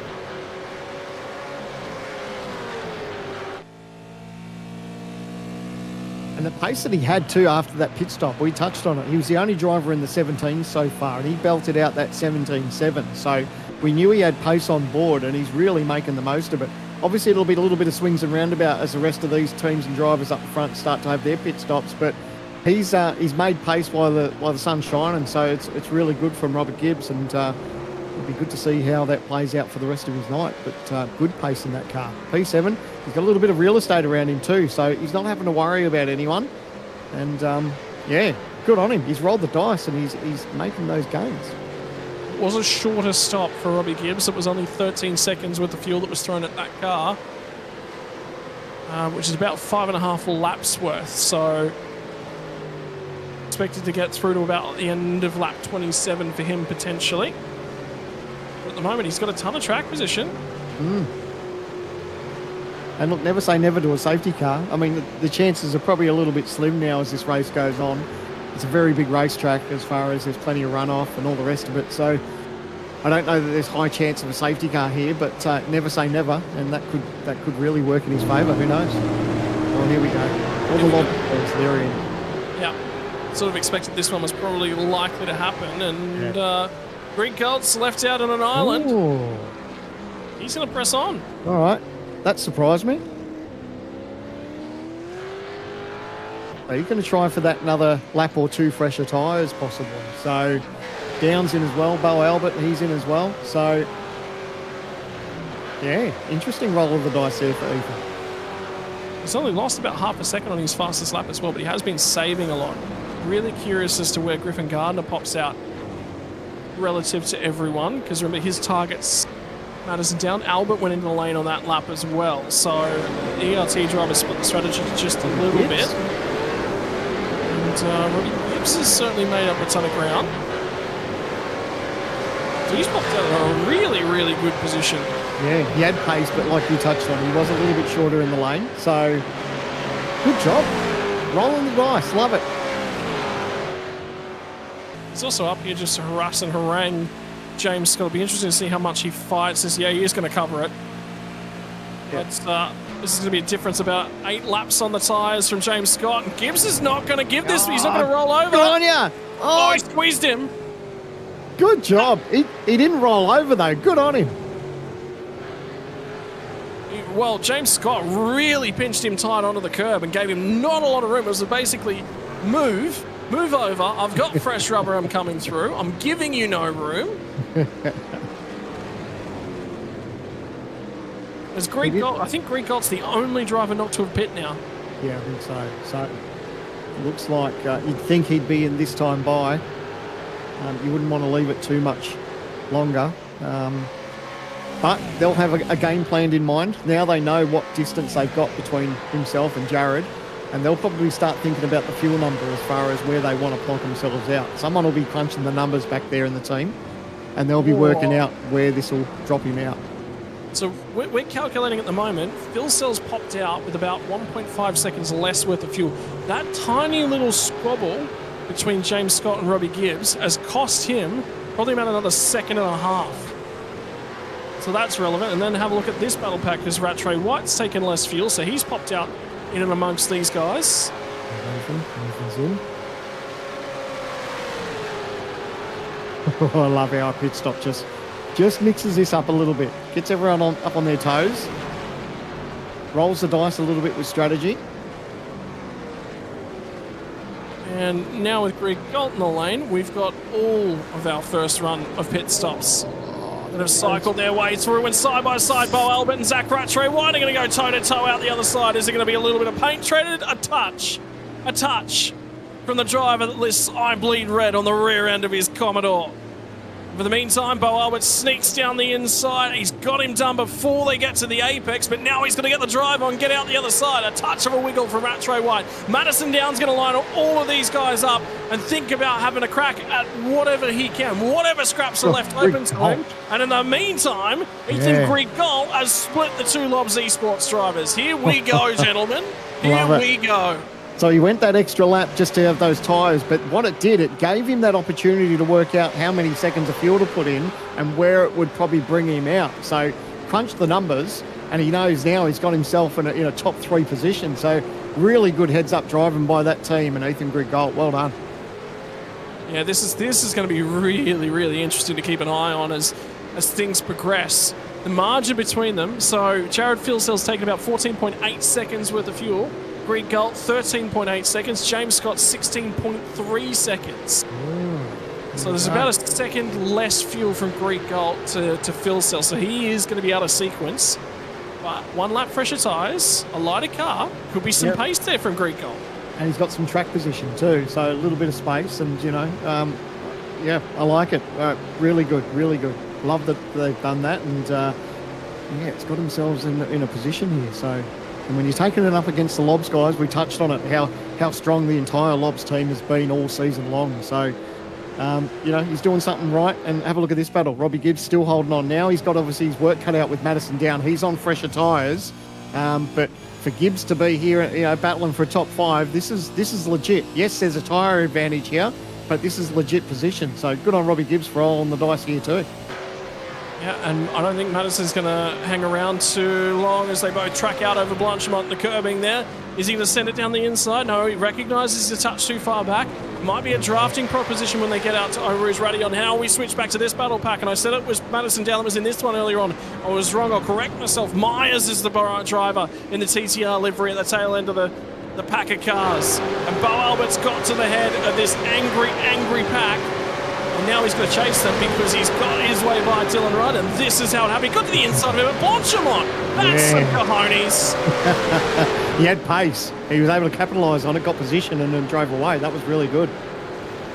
That's opportunism. I don't know if that's pace. That's absolute opportunism from him. And then Robbie Gibbs just peels over and lets Madison Down by and start finish straight. And that solves a few little bits and pieces. And that's good heads-up driving by Robbie Gibbs. He knows that there's a tyre advantage there. So what he wants to do is just tag on the back, maybe sneak a little bit of that draft and hopefully stay in touch for a little bit with Madison Down. Gibbs has actually taken quite a close amount of fuel. Here comes Rattray White, sent it to the inside of Dylan Rudd, gets the job done, so he'll pick off another one. Wow. And Rattray White up to 9th spot again. And I get the feeling that Robbie Gibbs is probably going to be able to touch out of sequence with these guys. And strategies going each way. The big thing that I'm seeing, though, Simon, is they're not holding each other up. When somebody goes for a move, everyone's just like, yep, let's not squabble too much. Off you go. I think they're all thinking we don't want to compromise overall race pace. Yeah, well, that's the one thing that a lot of these, well, not these drivers, but there's a lot of drivers in the world that you forget that when you start battling with someone, yes, you are battling for position, but the people that you're racing with, if they've got, if they're all single file, you start tripping over each other, you just lose margin. So you're better off just if someone's got the better of you, just give it up and have another crack a little bit later on. But that's what one of the smartest things to do is just get back single file, give the position up and try to fight later. Really, really interestingly is that pack of cars, by the way, I've got some of the most fuel taken on board out of the entire field. I'm seeing Bo Albert a 20.5 second pit stop time, which means he would have the most fuel on board in anyone inside the top 10. So he's absolutely going to move forward. Not only that, but he got the elbows out and he got the job done on track as well. So he's not just buying himself an advantage in the pit lane, he's doing it on track as well. And Brie Gold starting to track down Jared Filsell as well. So this is getting exciting. There's a fair bit to keep an eye on, and we're going to have to wait until the final pit stop. Oh, by the way, we are 2 laps away from 2/3 race distance. There'll be a lot of these teams that'll be just starting to think about. You spoke at the start of this where there's a number of teams and drivers that just need to make that 75% race distance to seal themselves inside that top 20. So there'll be a lot of those teams and drivers that will be just waiting for that lap to tick over, and then they can breathe a sigh of relief for 2025. Of course, big things happening next year. We already touched on the Gen 3, and we've got our qualifying series coming up as well for 2025. We're going to have another big year of racing, and looking forward to it.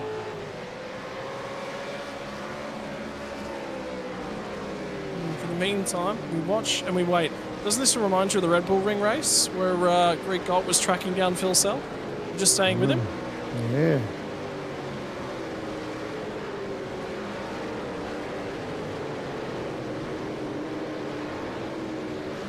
And a little bit of a holding pattern with the next sort of battles we're keeping an eye on. It's probably Sean McNamara down in 12th. He's just losing touch, fraction with the next pack ahead of him. He's got himself ahead of this little pack of cars down at Ian Ford in 16th. Zella's not had a great stop. He's had a very, very long first stop.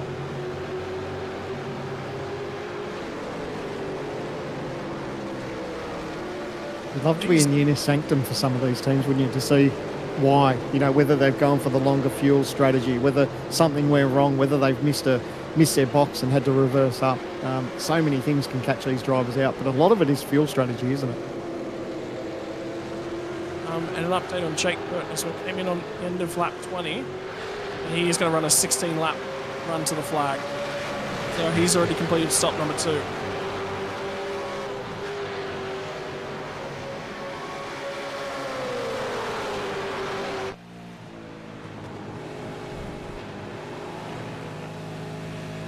And Madison down, by the way, sole fastest lap of the race and all of that little bit of exchange. Meantime, Jordan Ross closes in on Jake Maloney.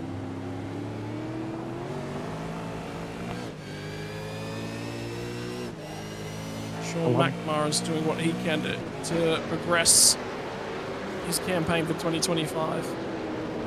How good are some of those onboard camera shots where you can just see what these drivers have got to deal with as far as, the closer you get, we talked about it throughout the season, the closer you get to the bumper, these rear wings and that, takes up some of that view, and you've really got to sort of second guess and roughly try to predict whereabouts you've got to put your car without getting that sort of off-track penalty. So these guys all doing a great job. We go back to an OG gear replay. This is turn 1. Turn 3 up. Oh, a little bit of a wiggle. Oh, we've seen that a couple of times tonight, isn't it? It's just hard on the anchors and just had that little wiggle. Thankfully, he was still pointing in the right direction, though. Again, I think he touched the grass as well, which we saw earlier from Dylan Rudd. Meantime, Sean McNamara is he just continues to be harassed. Is he thinking, you reckon the team's in his ear about the points? Have a look at that, the points for the bubble. Zach Rattray White, 1560. Sean McNamara, 1536. So, and he's got the pressure there. So he's got pressure behind, but he knows he needs as much position as he can. Because this race, Zach Rattray White, where he's running inside the top 10, is making things really difficult for Sean. I think also worthwhile noting is that in a couple laps' time, when we tick over 75% race distance, probably job done for Tom Ferris. As soon as anyone ahead of him hits the 75% mark, it's probably not going to happen for him. So that is the bubble that we look at. The only other driver that's worth noting is Jake Maloney, who's ahead of Rattray White on points at the moment. I get the feeling Maloney's only just ahead, and the fact that margin's probably come down. Indeed it has. Just a fraction.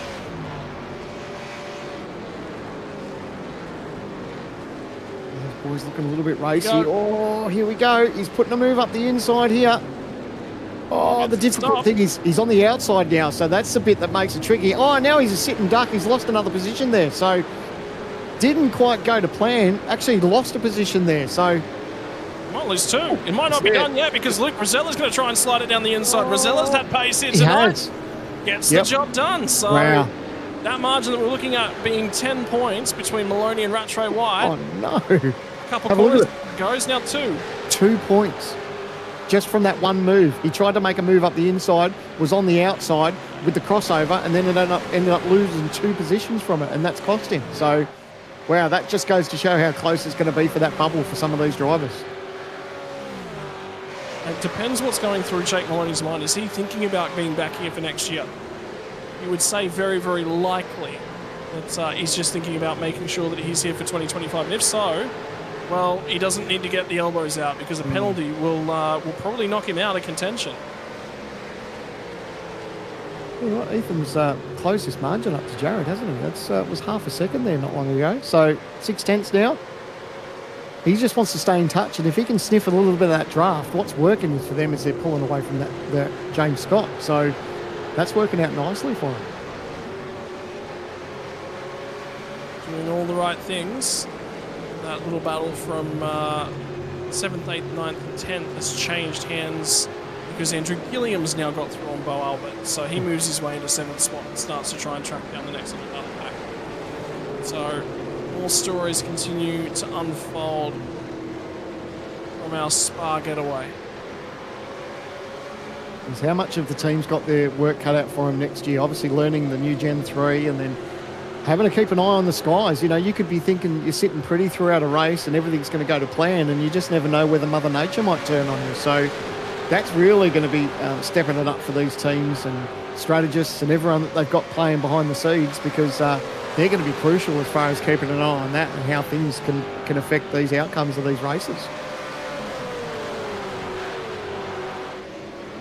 The big key is that this pack is losing a touch of ground to Brady Myers up ahead, so that's why everyone wants to get away. McNamara's just going to pull the trigger. I don't hate it. Yeah, no, why not?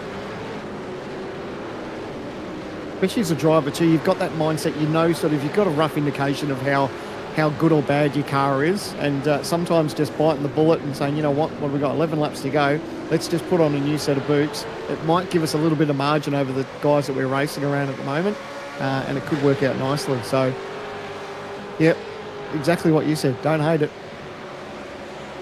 He's going to have a crack. In the meantime, that is also going to open the door for this battle pack to go at each other.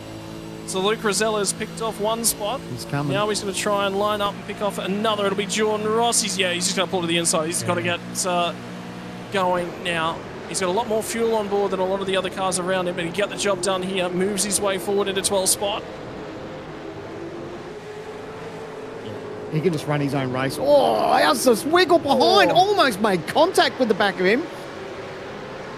Lucky to hold on to it. That almost got away from it. So that's Maloney now up the inside. Check out this wiggle.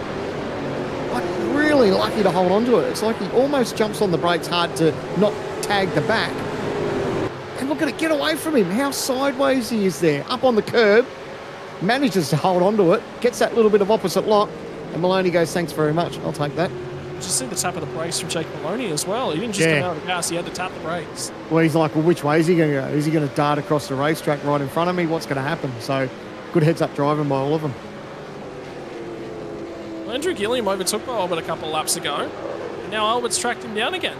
Yeah, looks like Gilliam struggling a little bit there.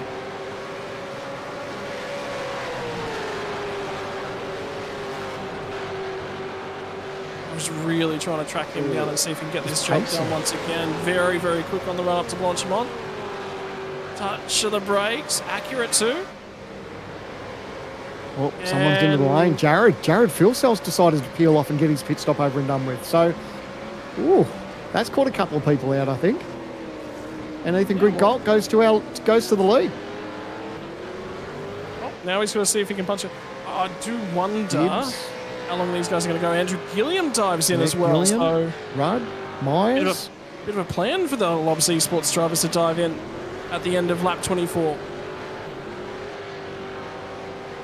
Well, they know what it's now basically a 10-lap dash. So now they're thinking, you know what, let's just get the fuel in we need to go home. We've got a fresh set of boots. We'll have a little bit of clear racetrack.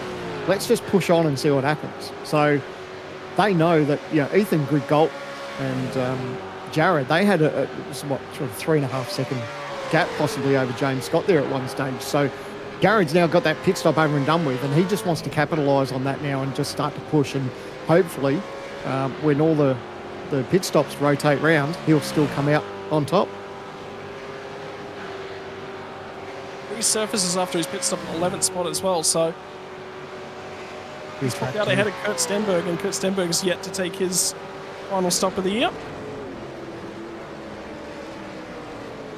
And shout out to Stenny too, P12 at the moment.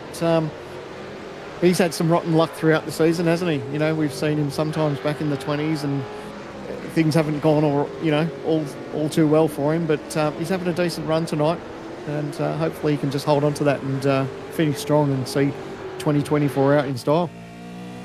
Andrew Gilliam's come out behind Brady Myers, so both of these guys have done their final stops. Dylan Rudd's on the back of Robbie Gibbs. Gibbs came in on that lap as well, so he, after jumping a bunch of cars with the undercut and a little bit of a lighter fuel load, it's actually probably translated to a little bit of track position long term for Robbie Gibbs now as well.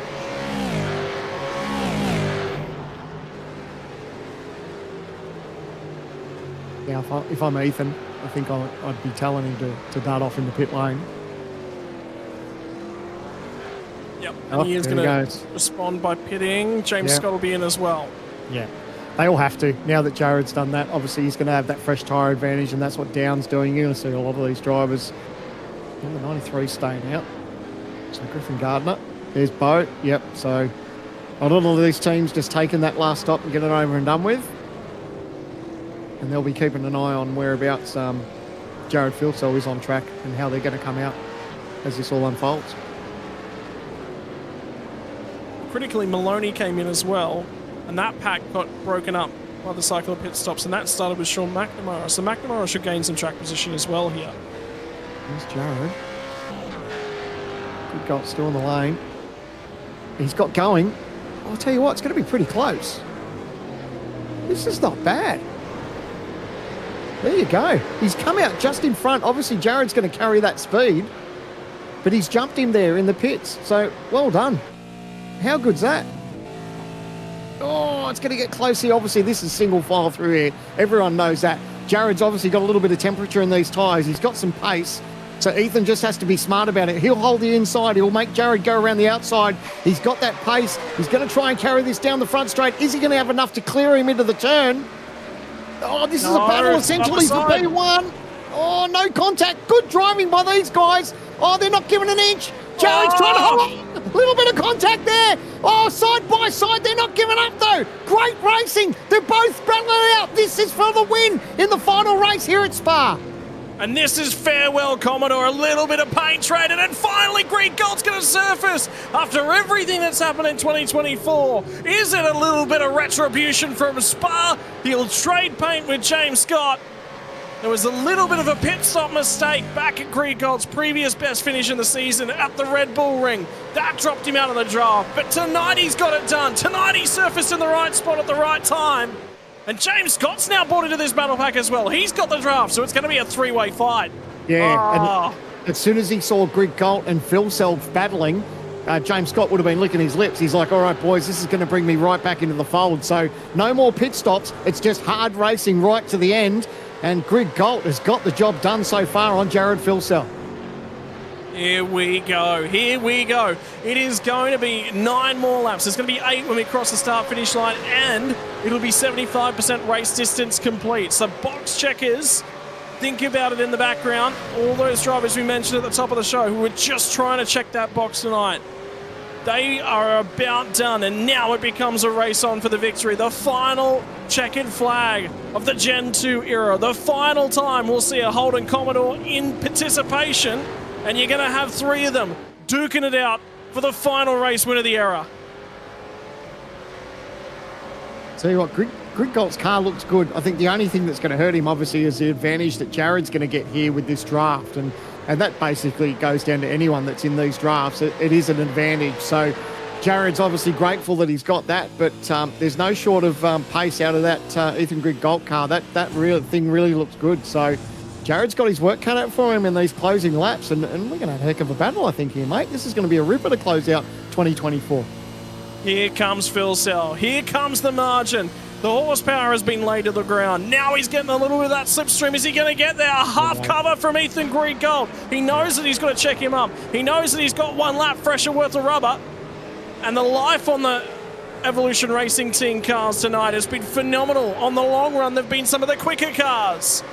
But James Scott has been supremely quick over the last lap and a half. And he is closing down the margin to these guys. I'll tell you what, the nerves will be up for Ethan. He knows he's got his work cut out for him. he's got some of the hardest chargers in sim racing behind him in Jared Filsell and James Scott.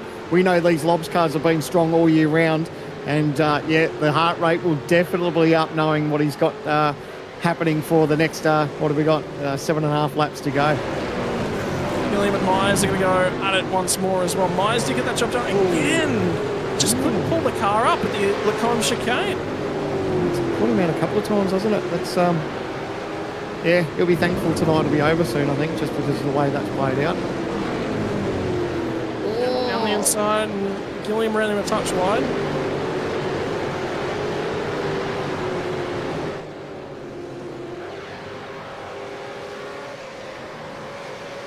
Well, this is a bit where Ethan will be like, yep, beauty, a little bit of margin. But it swings and roundabouts, unfortunately, with Spa. They're going to pull up again in the draft, come down the long straightaways. So he knows what's coming. He just needs to make it pretty clean as he gets through this part of the racetrack, and he is.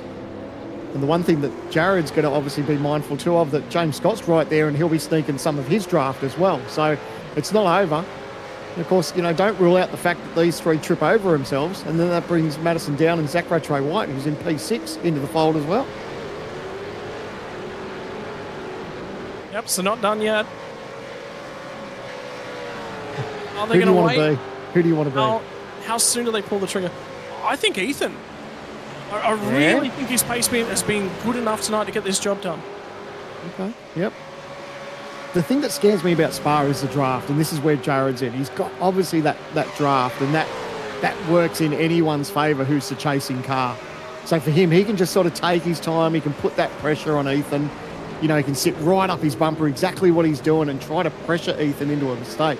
So for me, look, I think I want to be Jared or even James Scott. Obviously, there's going to be no team orders. Lobs don't care about the rest of the season now. They've got the championship sewn up. And for these guys, obviously, Jared's championship went pear-shaped at Bathurst. So these guys are just going to have some fun and try to attack Ethan. But Ethan was lucky that he didn't end up in a lob sandwich there, the way the pit stops played out. And thankfully, he's out on top at the moment. Yeah, it's given him a lot of room to work with, hasn't it? Yeah. If he'd come out in the middle, you'd say that probably would have been race over. He probably would have been just fighting to hang on to second. But the big thing I can note from this lap is that the toe was so huge from Jared Filsell that he ran a touch wide at the Lacombe chicane. All the way back in that first sector of the lap. And now he is just ailing a little bit. That's just bought Greek Gold just an extra couple car lengths.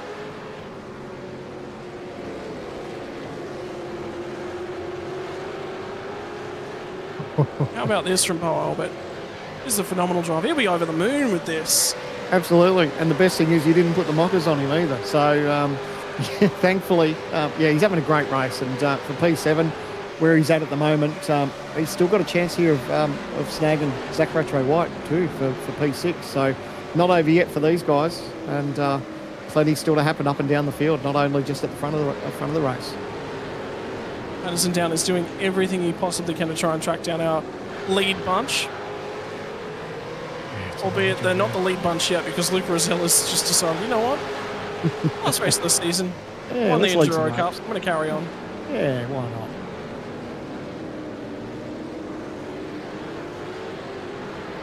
Griffin Gardner goes ahead and sets the fastest lap of the race, so he's got pace as well.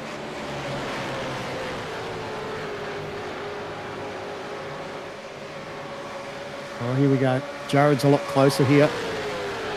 This might be the point where Jared's going to think about getting the job done. He obviously doesn't want to leave it too late. He's got the pace.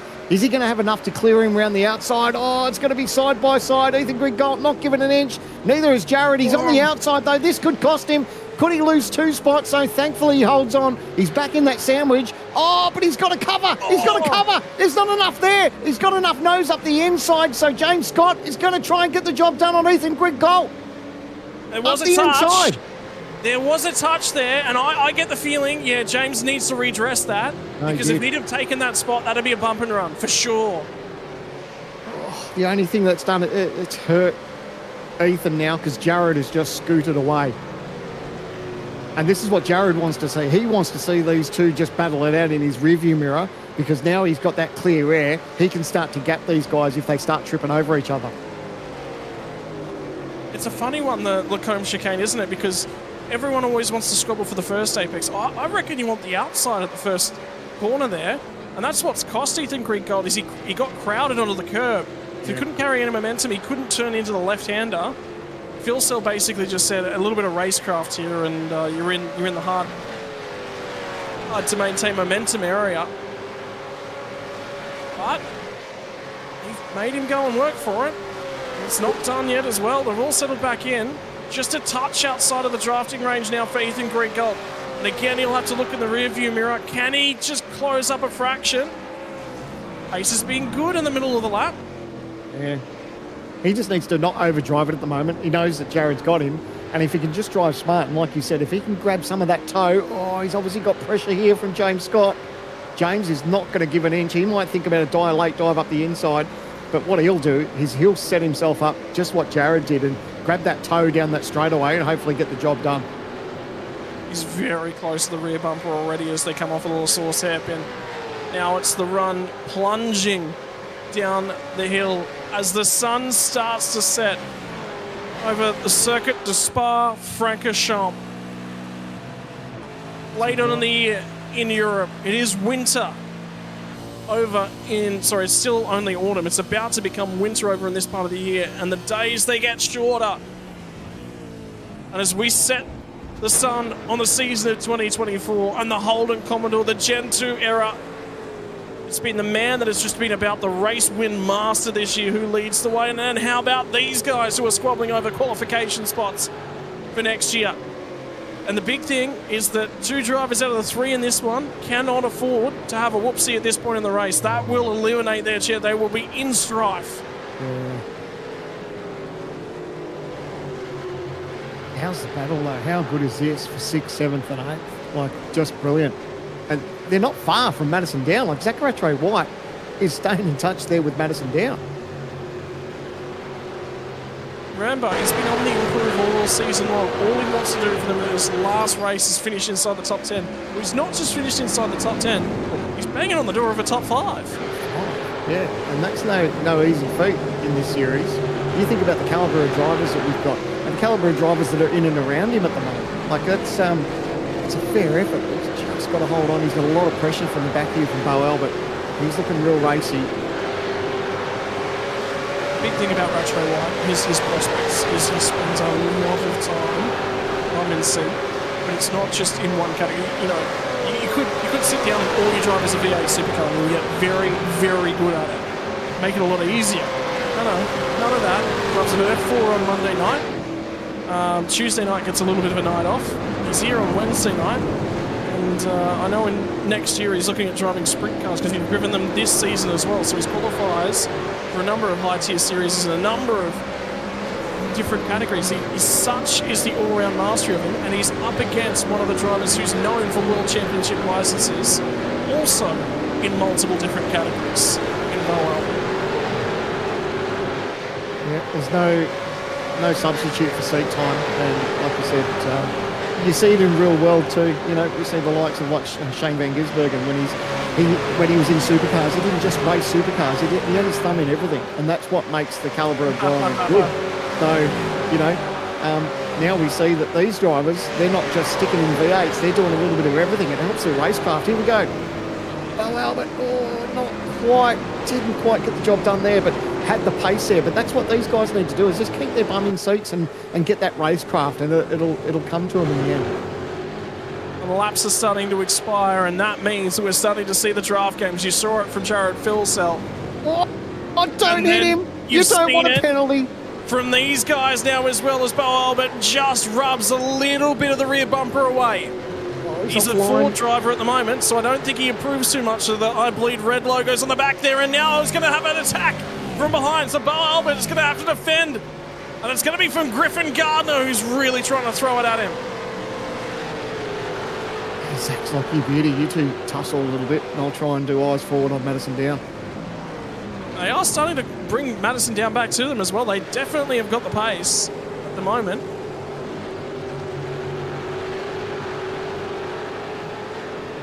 Yeah, Bo just needs to hold on. He was just a little bit out of sequence with those corners, and it just hurt his run.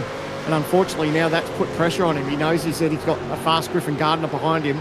currently holds the fastest lap of this race so far. So definitely got pace on his side. He needs to be a bit mindful that he knows he's going to be on the attack now as they come to the line. It's going to be 3 laps to go in this race. The final round of 2024 for the Logitech G Supercars Pro Invitational. And what a cracking season and a great race we've seen tonight. It's still not over. It's still anyone's race. Take me back through the season. Walk me backwards as we keep an eye on this battle. What has been your moment of 2024, Sam? Can you pick one? I can't. But we always talk about, like, how many years ago that we keep talking about Sebring, what Sebring did for us, and to have that as a season opener, you know, that we've seen so many highs and lows at that racetrack. And then, of course, Bathurst is always a great race. And the thing I loved was the co-driver cup leading up for the Bathurst race. That's something that I really enjoyed and hope that we'll be back for 2025, because I really enjoyed that race. I've got some bits and pieces. The co-driver cup was talked about so positively. I guarantee you, I've heard whispers it's coming back. I haven't heard confirmation, but I've definitely heard whispers. But one thing I have heard about is that we've got a GT3 series that's coming, and Bathurst will feature a round of the GT3 clash as well. So it's going to be the support categories for Bathurst 1000 Week have been expanded for 2025. But how about the racing out on track at the moment? Because again, Rattray White's going to have to cover a little bit. Albert is just closing. Robbie Gibbs has tagged in on the back end of this battle as well. Don't forget, all the way back at Sebring, you're talking about Sebring. How about the fist pumping and celebrations from Gibbs for winning his first race? Yeah, he'd love to finish off in style. This runs a little bit wide there, but and again, a bit of a move. He'd be hoping that the guys in front of him, like Griffin Gardner and Bro Albert, start tripping over each other. I think that's Andrew Gilliam has just fallen off the road just a moment ago. Down at Ravage. He's started to slip back, but replay. Oh, dive up the inside. Oh, yeah, that was a late one. Just went in a little bit too hot. Yeah, and then he went.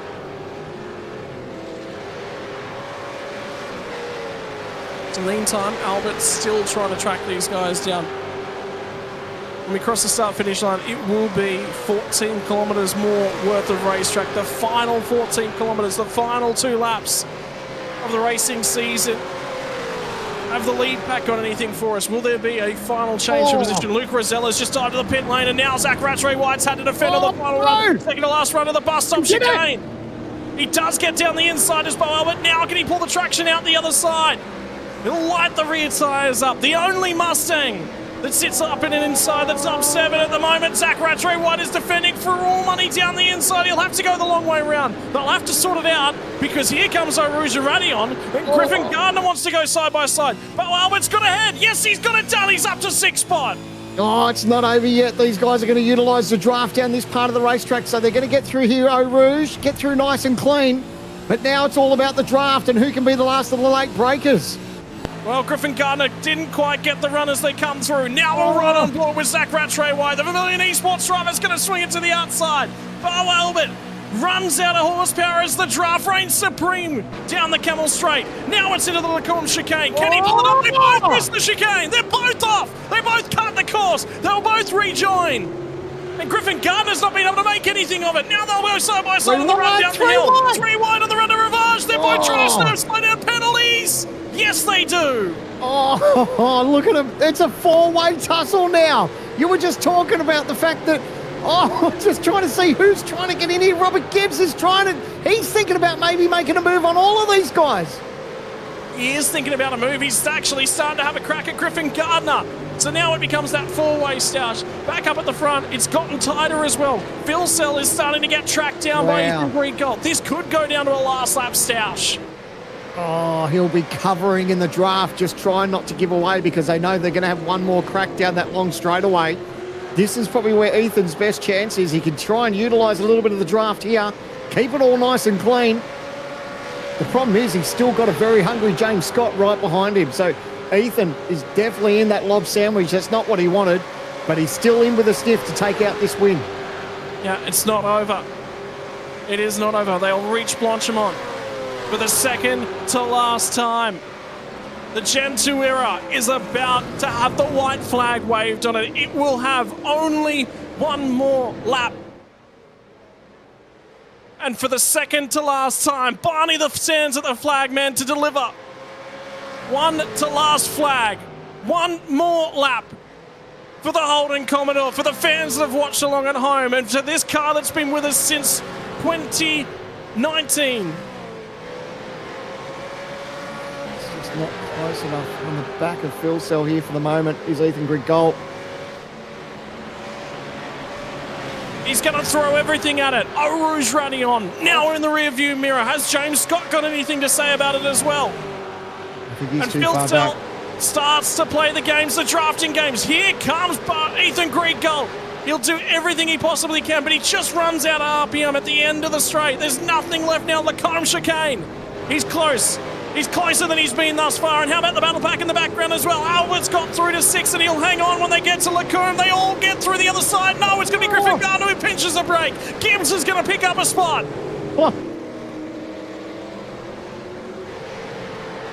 Phil Cell just got that 4/10 over Ethan Grigol and James Scott. Still not decided as we've got half a lap to go here at Spa. But Phil Cell is about 0.4 of a second ahead. And it's going to be running out of time. We're down to probably about 3.5 kilometers left. We're down through turn number 11 now. There is only 8 more corners left on the season, and Grigol closes on Phil Cell. He's the closest he's been in a fair while now. Oh, is this a last dive at the chicane? Surely not. Is it a last lap dive? Shane Van Gisbergen sent that move on Jared Phil Cell 2 years ago in the 2022 edition of the Logitech Pro Invitational from Spa. But this time back, I think he's got enough margin. Yeah. And they'll come to Blanchimont. This is it. There's 2 more corners. Scott going to dive. Oh, he's going around the outside. Oh, he's going to be right on the right side, though. No, he can't quite get clear. Oh, it's contact. He'll pull over. Give him a hit. Will he pull over? No, he's going to take it. No, he is going to stop. No, well, he's up to the start-finish line, so flag's been waved. So it will be James Scott will take it on the racetrack. They might redress it on the results. Madison Down's going to cut his way on through. He'll finish in 4th. Bo Albert gets home inside the top 5. Oh, you could see what Scott was doing. He was trying to position himself on the right side of the racetrack for the second part of the chicane. Unfortunately, just made contact with Ethan Grigol. And, we'll leave that to the stewards. They may talk about that. But Jared Phil Cell, a great job by Lobs all year. Jared was on target to possibly take out the championship this year. Bathurst didn't quite go to plan for him. But unfortunately... he's out of fuel too.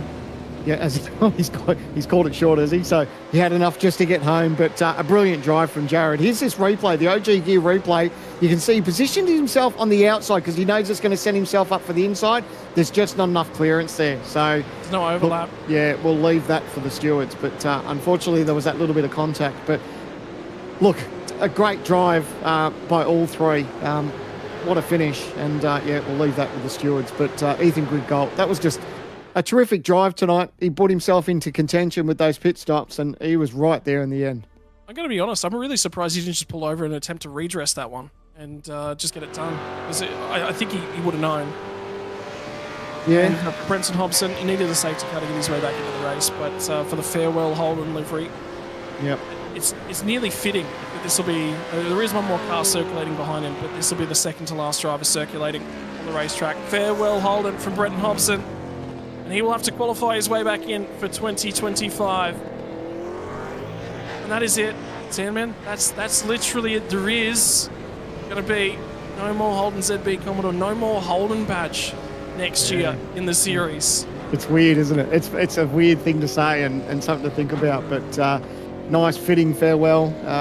Like I said, a nice livery there for Hobbo. And our podium will consist of all Holdens, which is a fitting farewell for this brand.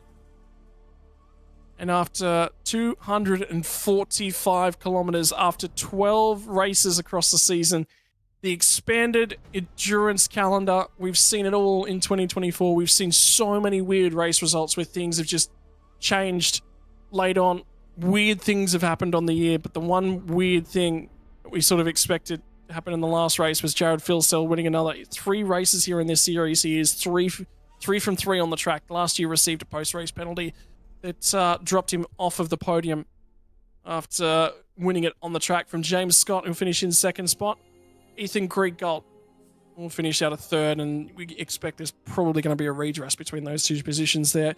Madison Down will finish out of 4th spot. Bo Albert finishes inside the top 5. Remember, he said he wasn't confident coming in here to tonight. He'll lock himself in for 2025, as will Zach Rattray White. Gets his first top 10 of the year in the final race of the year, and that will probably be where he looks to start season 2025. Robbie Gibbs is going to finish inside the top 10. Remember, won a race this year as well. Griffin Gardner, Luke Rosella pitted very late on and finishes still inside the top 10. And Dylan Rudd rounds out your top 10 results.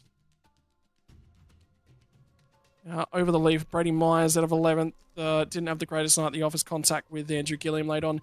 Jake Maloney will get home in 12th and qualify his way back in as well. He was one of the other drivers we're keeping an eye on. Rick Kuznetsov will be thinking about the season and thinking what could have been, because at times he was leading the championship this year. Andrew Gilliam might be enough for him to finish in 2nd spot in the championship. We'll have to go and check the numbers after the results have been run through. Jordan Ross, Sean McNamara. Sean's going to have to come through the qualifying series. Ian Ford will qualify his way in, as will Adam Briggs and Blake Warboys. Tom Freer, will we see him in 2025? Will be a big, big question we'll have to answer as we get outside the 20. And cross into 21st with Jacob O'Reilly. After that drive-through penalty on lap 1, drove his way back to 21st spot. He'll be happy with that. Andre Youssef out of 22nd, and Jake Burton also hit that minimum race distance, will likely qualify his way back in. In fact, he should qualify his way back in without a doubt. Dylan O'Shea from Damian Johnson, Kurt Stenberg, Thomas Freeman, Hayden Veld, Brian Borg, Brenton Hobson. The tail end of the field, unfortunately, at a 30th spot. Tyson Broad will be 31st, and Matthew Bowler was the only retirement of the race on the end of lap 1. And in terms of championship standings, we knew this one was coming in. Dylan Rudd wins it, but Andrew Gilliam will get overtaken by 2 points. That incident he had with Brady Myers dropped him out of 2nd spot and drops him back to 3rd in the championship. 2 points to separate those 2 drivers. Madison Down gets back to 4th spot. He was there at the start of the night, manages to hang on to it. Jared Filsell recovers to 5th spot when it's all said and done. Brady Myers from James Scott. Rick Kuznetsov finishes inside the top 10. He'll be very, very happy with that one. Ethan Griegold with a strong result to finish off the season inside of 9th. And Luke Rosella home in 10th, which again, Luke Rosella, when you consider where he started the season, didn't finish the opening 2 rounds. So he'll be very, very happy with that one. Over the page, and I don't necessarily think, we do have over the page for our championship standings. Robbie Gibbs from Jordan Ross, Adam Briggs, Blake Warboys, Jake Burton, Ian Ford, Bo Albert. Missing driver in there is Josh Anderson, who was already qualified back for next year, but wasn't in attendance, unfortunately, here tonight. Jake Maloney, and quite critically, finishes 2 points ahead of Zach Rattray White. And those are your 20 drivers who have qualified for season 2025. By the way, the drivers to miss out: Sean McNamara will miss out by a significant chunk of points at the end of it, and Tom Freer were the 2 drivers that were in mathematical contention coming into tonight's race and will miss out.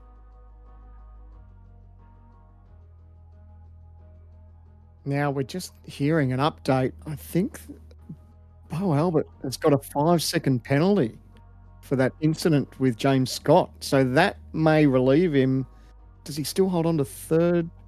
Drops him back to 4th by the looks of it. So, wow, how much that's changed. That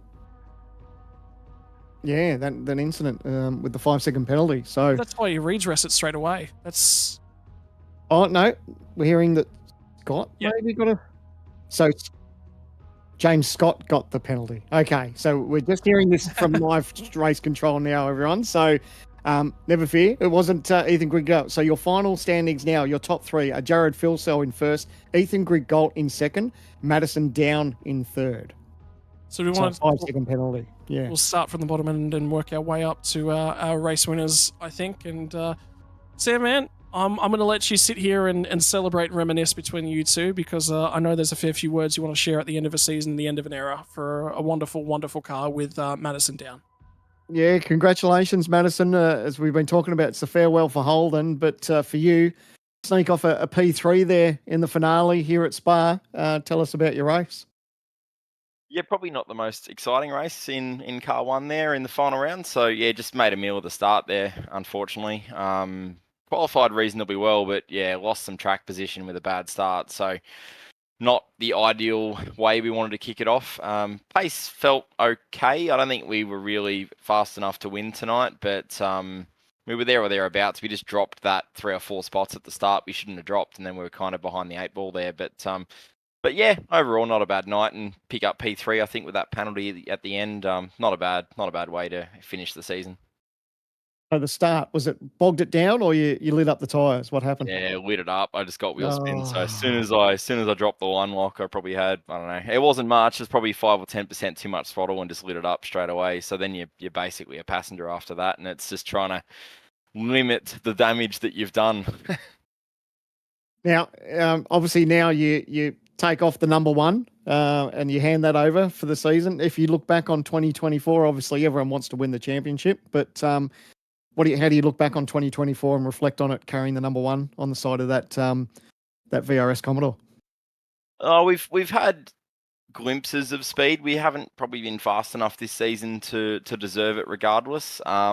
Obviously not everything's gone our way. We got a lot of penalties towards the start of the season. Obviously the massive highlights reel crash in round 1 at Sebring was kind of the beginning of it all. But yeah, overall not a bad season. I mean, I'm sitting here pretty disappointed with the result. Wherever we finish there, it's going to be, I don't know, 3rd, 4th, 5th, somewhere around there. Either way, that'll be the worst championship result I've probably ever had in a supercar in 15 years of iRacing. So I'm upset about that, but at the same time, I can't really complain when you've had that many podiums, I guess, in championship results. So yeah, I mean, nice way to finish the race off there with a podium, but yeah, a lot of missed opportunities in the season. Now, fitting that we have a chat with you. Obviously, you've been in this series or in iRacing for quite some time, and back in the days when we only had a Falcon to race with, mate, and it was a dream sometimes of whether we'd even actually get the chance to run a Commodore. And tonight's the last official race with the Commodore here in the Logitech series. Of course, next year we transition to the Camaro. Your thoughts on that? It's been quite a journey from back when we were just running Falcons to now the introduction of Gen 3. Yeah, absolutely. I mean, I was so excited when the Holden first came to the sim, and of course made the switch, being a massive Holden fan growing up, and still today. I mean, still my road car is a VF Commodore, so I still love the brand, and kind of like a lot of us can't believe that it's actually gone. And I guess it lives on in the sim with us running these cars, but again, that era ends virtually tonight as well. So although the cars are still there, and much like the real world running in Super 2 and Super 3, we're not going to be running this car full time. So that's going to be a massive change, and it's going to feel almost truly dead, if that makes sense, because you still kind of see the logo and the car in the sim. So it makes you believe that it still exists, but yeah, not to be. And one more, are you excited about the challenge of maybe taking on the Camaro for next year? Yeah, I think I'll stick with a Camaro for me personally. I'm still General Motors fan, so I'll be driving a Camaro. But yeah, going to be a big challenge. I mean, the cars obviously look and sound and seem pretty different from what we've seen in the real world. So interesting to see what iRacing rolls out from, graphics, sound, physics, tyre deg, how the cars race and draft. Obviously, this car's got a massive draft model, so I'll be interested to see what that's like in the new car. Slow out laps, yes or no? I mean, there's a lot of things, even car setup. So there's going to be so much to learn next year. I think, look, at the end of the day, the cream will rise to the top. The fast guys now are still going to be the fast guys in the new car, one would think, and that's generally how it works. But yeah, it's going to be exciting to have that new challenge. I think it's going to bring a lot of motivation back to everyone in the series, but I know it will for me as well. And before you let you go, mate, to top off 2024, is there anyone you thank? Oh, just everyone in Trans Tasman Racing. We didn't have a great year this year, but we showed up each round and had a crack, and still a lot of work goes in behind the scenes there, and a lot of teamwork, particularly guys like Alex and some of our other team members that behind the scenes jumping in and spotting. Emily Jones did quite a few races spotting as well. So massive shout out to all their help. Obviously VRS, Virtual Racing School, we use their data platform to analyze each other's telemetry and try and find that little bit extra. But yeah, overall solid season for us, and yeah, looking forward to 2025. Well, congratulations, mate. P3 tonight. Go and enjoy the off season, and look forward to seeing you in the Gen 3 come in 2025, mate. But until we talk to you next time, all the best. Thanks, guys. Cheers for the broadcasting all season as well. It's been awesome. Thank you. Thanks, buddy. There you go, Scotty. That's Madison Down grabbing P3 for tonight. And I believe you're going to catch up now with our second place driver in Ethan Grigg-Gold.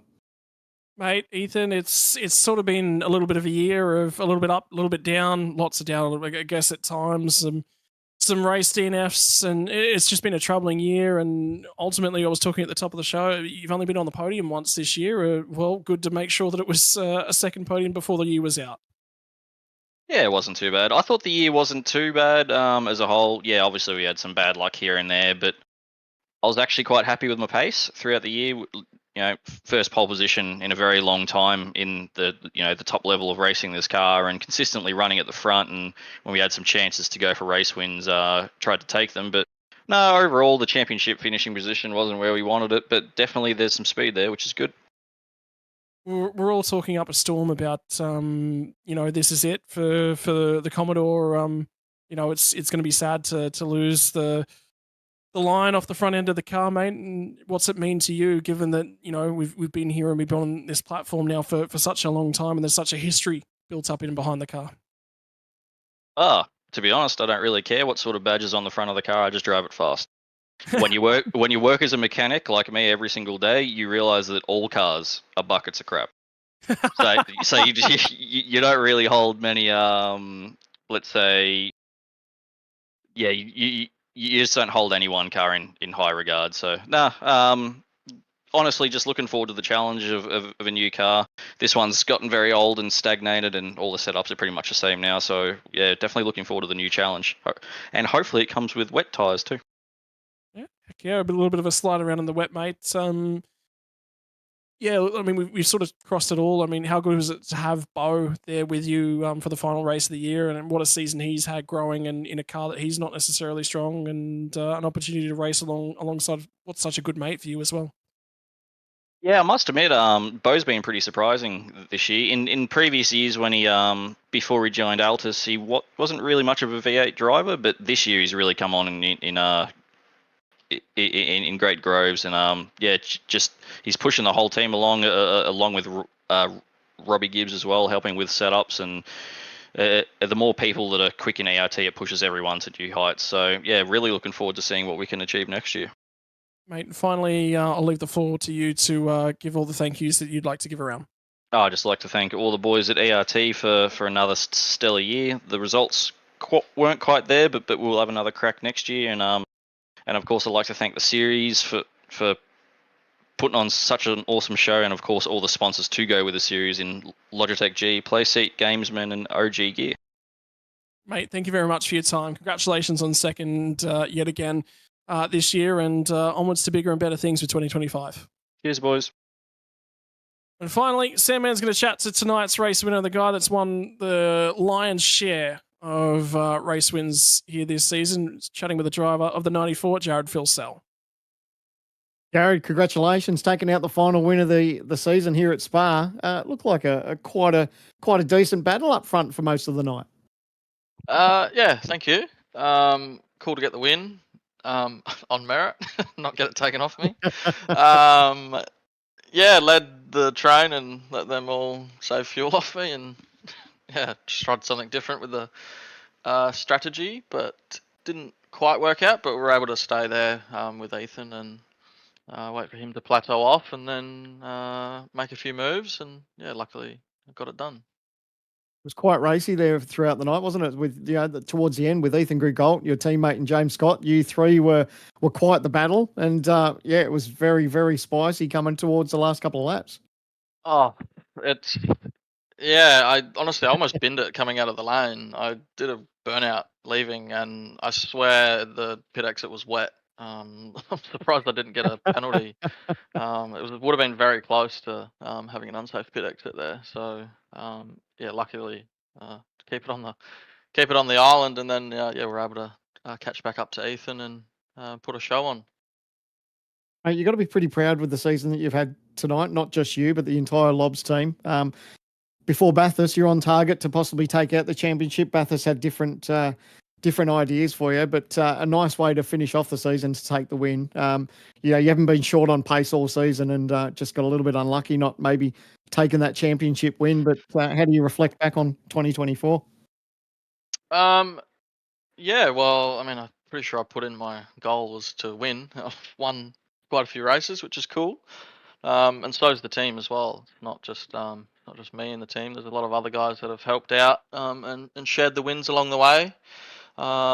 It's been great. Yeah, it's been awesome to partner up with all these guys. Obviously, we took Gilly and Griff on partway through the season there to just bolster us up a little bit and take the fight to some of the other bigger, more established teams, and that definitely paid dividends with those guys, reinvigorating the team a little bit and adding a bit more motivation. And it's not the team that was stale, but just gave us a bit more extra oomph to get on and do a few laps when everyone wanted to get on.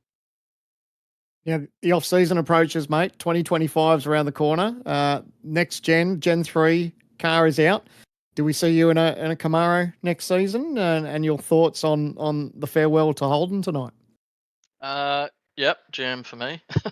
My father worked at the Holden plant at Elizabeth for a lot of years, so Holden GM through and through for me. So luckily have a bit of a heritage there through the family ties and whatnot. I definitely would not drive a Ford, that's for sure.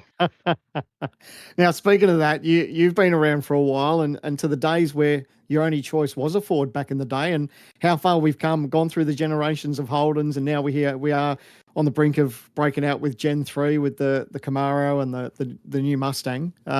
We've seen it all, and I guess it's another change in era, and it might light a little bit of fire in a lot of people's bellies with a new car coming out for next year. Yeah, definitely for sure. It might level the playing field a bit. Obviously, we've got the real life comments about it being quite an engineer's car. I mean, not a lot of adjustments. So yeah, it's a big unknown really. Not having much in-car adjustments and whatnot. Just having to deal with what you've got, and you've made your bed and you have to lie in it for however long the race is. So yeah, that's going to be super interesting. Can't wait to sink my teeth into it and crash the thing a few times and learn along the way. Well, mate, before we let you go, almost fitting that you grabbed the last win for Holden with your dad working at the plant. So we'll hand the floor to you and maybe give away some any thank yous you might have for the season. Yeah, obviously thanks to all the guys at Lobs for putting the hard yards in. I know Brody only just got to Adelaide today, but he was tinkering away, still prepping, and made a setup for us, which was kind of him. It was quite nice to drive, so thanks Bush. Shane wasn't with us tonight, but we can give him one night off from waking up at 3 a.m. or whatever it is. So I'd like to thank Shane for waking up. I don't even know what time it is over there. It's ridiculous. The guy's so committed and driven to help us and just to help anyone in the team to move forward and progress. So yeah, big shout out to him. I'll give a shout out to Brad as well for jumping on. He jumps on every night as well, helps the guys out, whether it's just looking at crashes or doing fuel and whatnot. Thomas came along. He's the Lobs cheer squad, so he just jumps in and cheers everyone on. But he made a blunder tonight with Luke's strategy, so he's off the team now, unfortunately. Nah, he's good. Yeah, all the other guys in Lobs that help out through the year, obviously all our enduro drivers, Richie, Woody, Jimmy, I'm trying to think who else, Anton as well. They've all been a big help in getting us to where we're at with the championship win for Lobs, and a lot of race wins for all the guys throughout the team, as well as our sponsors throughout the season doing okay. It's awesome to have Jack's brand on the car. as well as Ryco Performance. We're repping them all year, and hybrid racing simulations as well. Well, congratulations, mate. It's been a heck of a year. We're looking forward to seeing you battle on in 2025. But enjoy the break. We'll see you for round 1 of the championship next year in the brand new Gen 3. Yep, can't wait to get to Sebring. Hopefully, I'm not off the back of the grid like this year. And I was going to say, mate, surely you get a few extra laps worth of practice now that's just focused on practice. You don't have to come through the qualifying series next year. To be honest, I didn't mind coming through there because it gave me a bit of motivation and seat time, not just roll in and expect to be wherever. So that kind of, I didn't mind doing that. That was I think that was good for me. So yeah. Mate, congratulations. Good to see you again. Good to chat as usual. Look after yourself over Christmas, yeah? You too, guys. Thanks for the broadcast and all your calls throughout the year. Thanks, brother. Cheers, mate. Yeah. Thank you. Well, that is going to end the series, and like we said, that's going to be the end of an era a little bit as well. But we are going to be back in 2025. It's bigger than ever, and we add a whole new category to the drama across the duration. That's right, GT3 Racing Action will be joining us in the new year. For more information on where to qualify for that, keep your ears peeled right throughout the socials. Go and follow the Logitech Pro Invitational Series over on Facebook. Keep an eye on us on YouTube as well. What is going to happen, though, in the land of supercars? That is the question that's currently on everyone's lips. Pre-qualifying will start in January, and that'll kick off into the qualifying series. You'll have qualifying laps that need to be set across a couple of different racing circuits. In January, they'll take the top 20 or so fastest drivers and pit them against the drivers who are returning from the Pro Invitational Series from this year, who weren't able to make it back in. Round 1 of that will be on Wednesday, the 5th of February. So sit back, relax, and take a nice long Christmas break, or maybe get your head down and get the practice on. And, oh, do I recognize that track in the background? That might be a little bit of what's to come for 2025, but don't quote me on that one. I might just be giving you rumors just to throw a few cats among the pigeon. But Sam, man, my word, what a season of 2024. And we're back for qualifying in new hardware in 2025. Cannot wait. Absolutely, yeah. 24 has been a cracker season. We've seen some brilliant racing all year long. But the introduction of Gen 3 for 2025, I tell you what, it's one of these times again, you just wish you were in the race seat. I don't have the talent, so I have to sit and listen. You guys have to sit and listen to me talk about it. So looking forward to it. A brand new era of supercars is about to dawn on us, and mate, I can't wait. Bring on 2025. There's one more shout out. I'm just scrolling through Facebook. I was just trying to catch up on a few bits and pieces worth of stories. I want to say a big shout out to Blake Warboys, who has just announced he's going to be a dad in January next year as well. So not only has 2024 been quite productive, it's been very productive. 2025 is going to be a new challenge. Whether or not he does so well next year with a little bit less practice under his belt will be a big question that will be asked, I'm sure. But yeah, ladies and gents, on behalf of everyone that makes it possible here for the Logitech Pro Invitational, our title sponsor, Logitech G, on behalf of the gamesmen who've been sponsoring the grid walk right throughout the duration, on behalf of Paul and the team at OG Gear, who have been giving us hard charging awards sponsorships, as well as getting on board for the replay sponsor and play seat as well. Ladies and gentlemen, this has been the entirety of your season of the 2024 Logitech Pro Invitational. We will be back next year, and we look forward to seeing you then when we pull the covers back on the new Camaro and the new Ford Mustang in 2025. We'll go Gen 3 Racing. We'll see you then.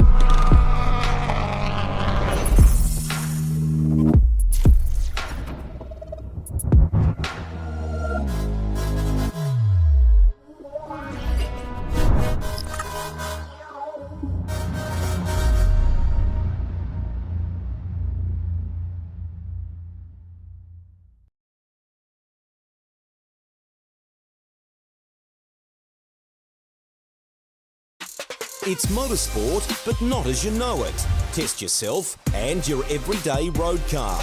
Safe, affordable, but most of all, fun. And all you need is your daily driver. Experience the thrill of a sprint day, race against the clock at a hill climb, or test your reflexes with an auto test. It takes just 3 simple steps to get started. Get on the start line. Search Motorsport Australia Daily Driver today.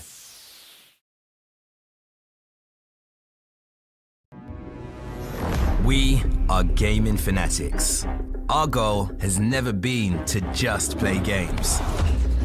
We think it's much better to feel like you're actually in the game. This feeling is what drives us as we create world-class gaming chairs. Our one aim, give you a brand new gaming experience. Help you move in perfect sync with everything on screen. Make sure you're having a ton of fun. It took us decades to achieve this, and we're still not satisfied. Every day, we wake up to get better. We'll never stop designing the very best to help you be your best. When it's all said and done, our job's only done if you're in full flow and focused on your victory. May you win, and win big.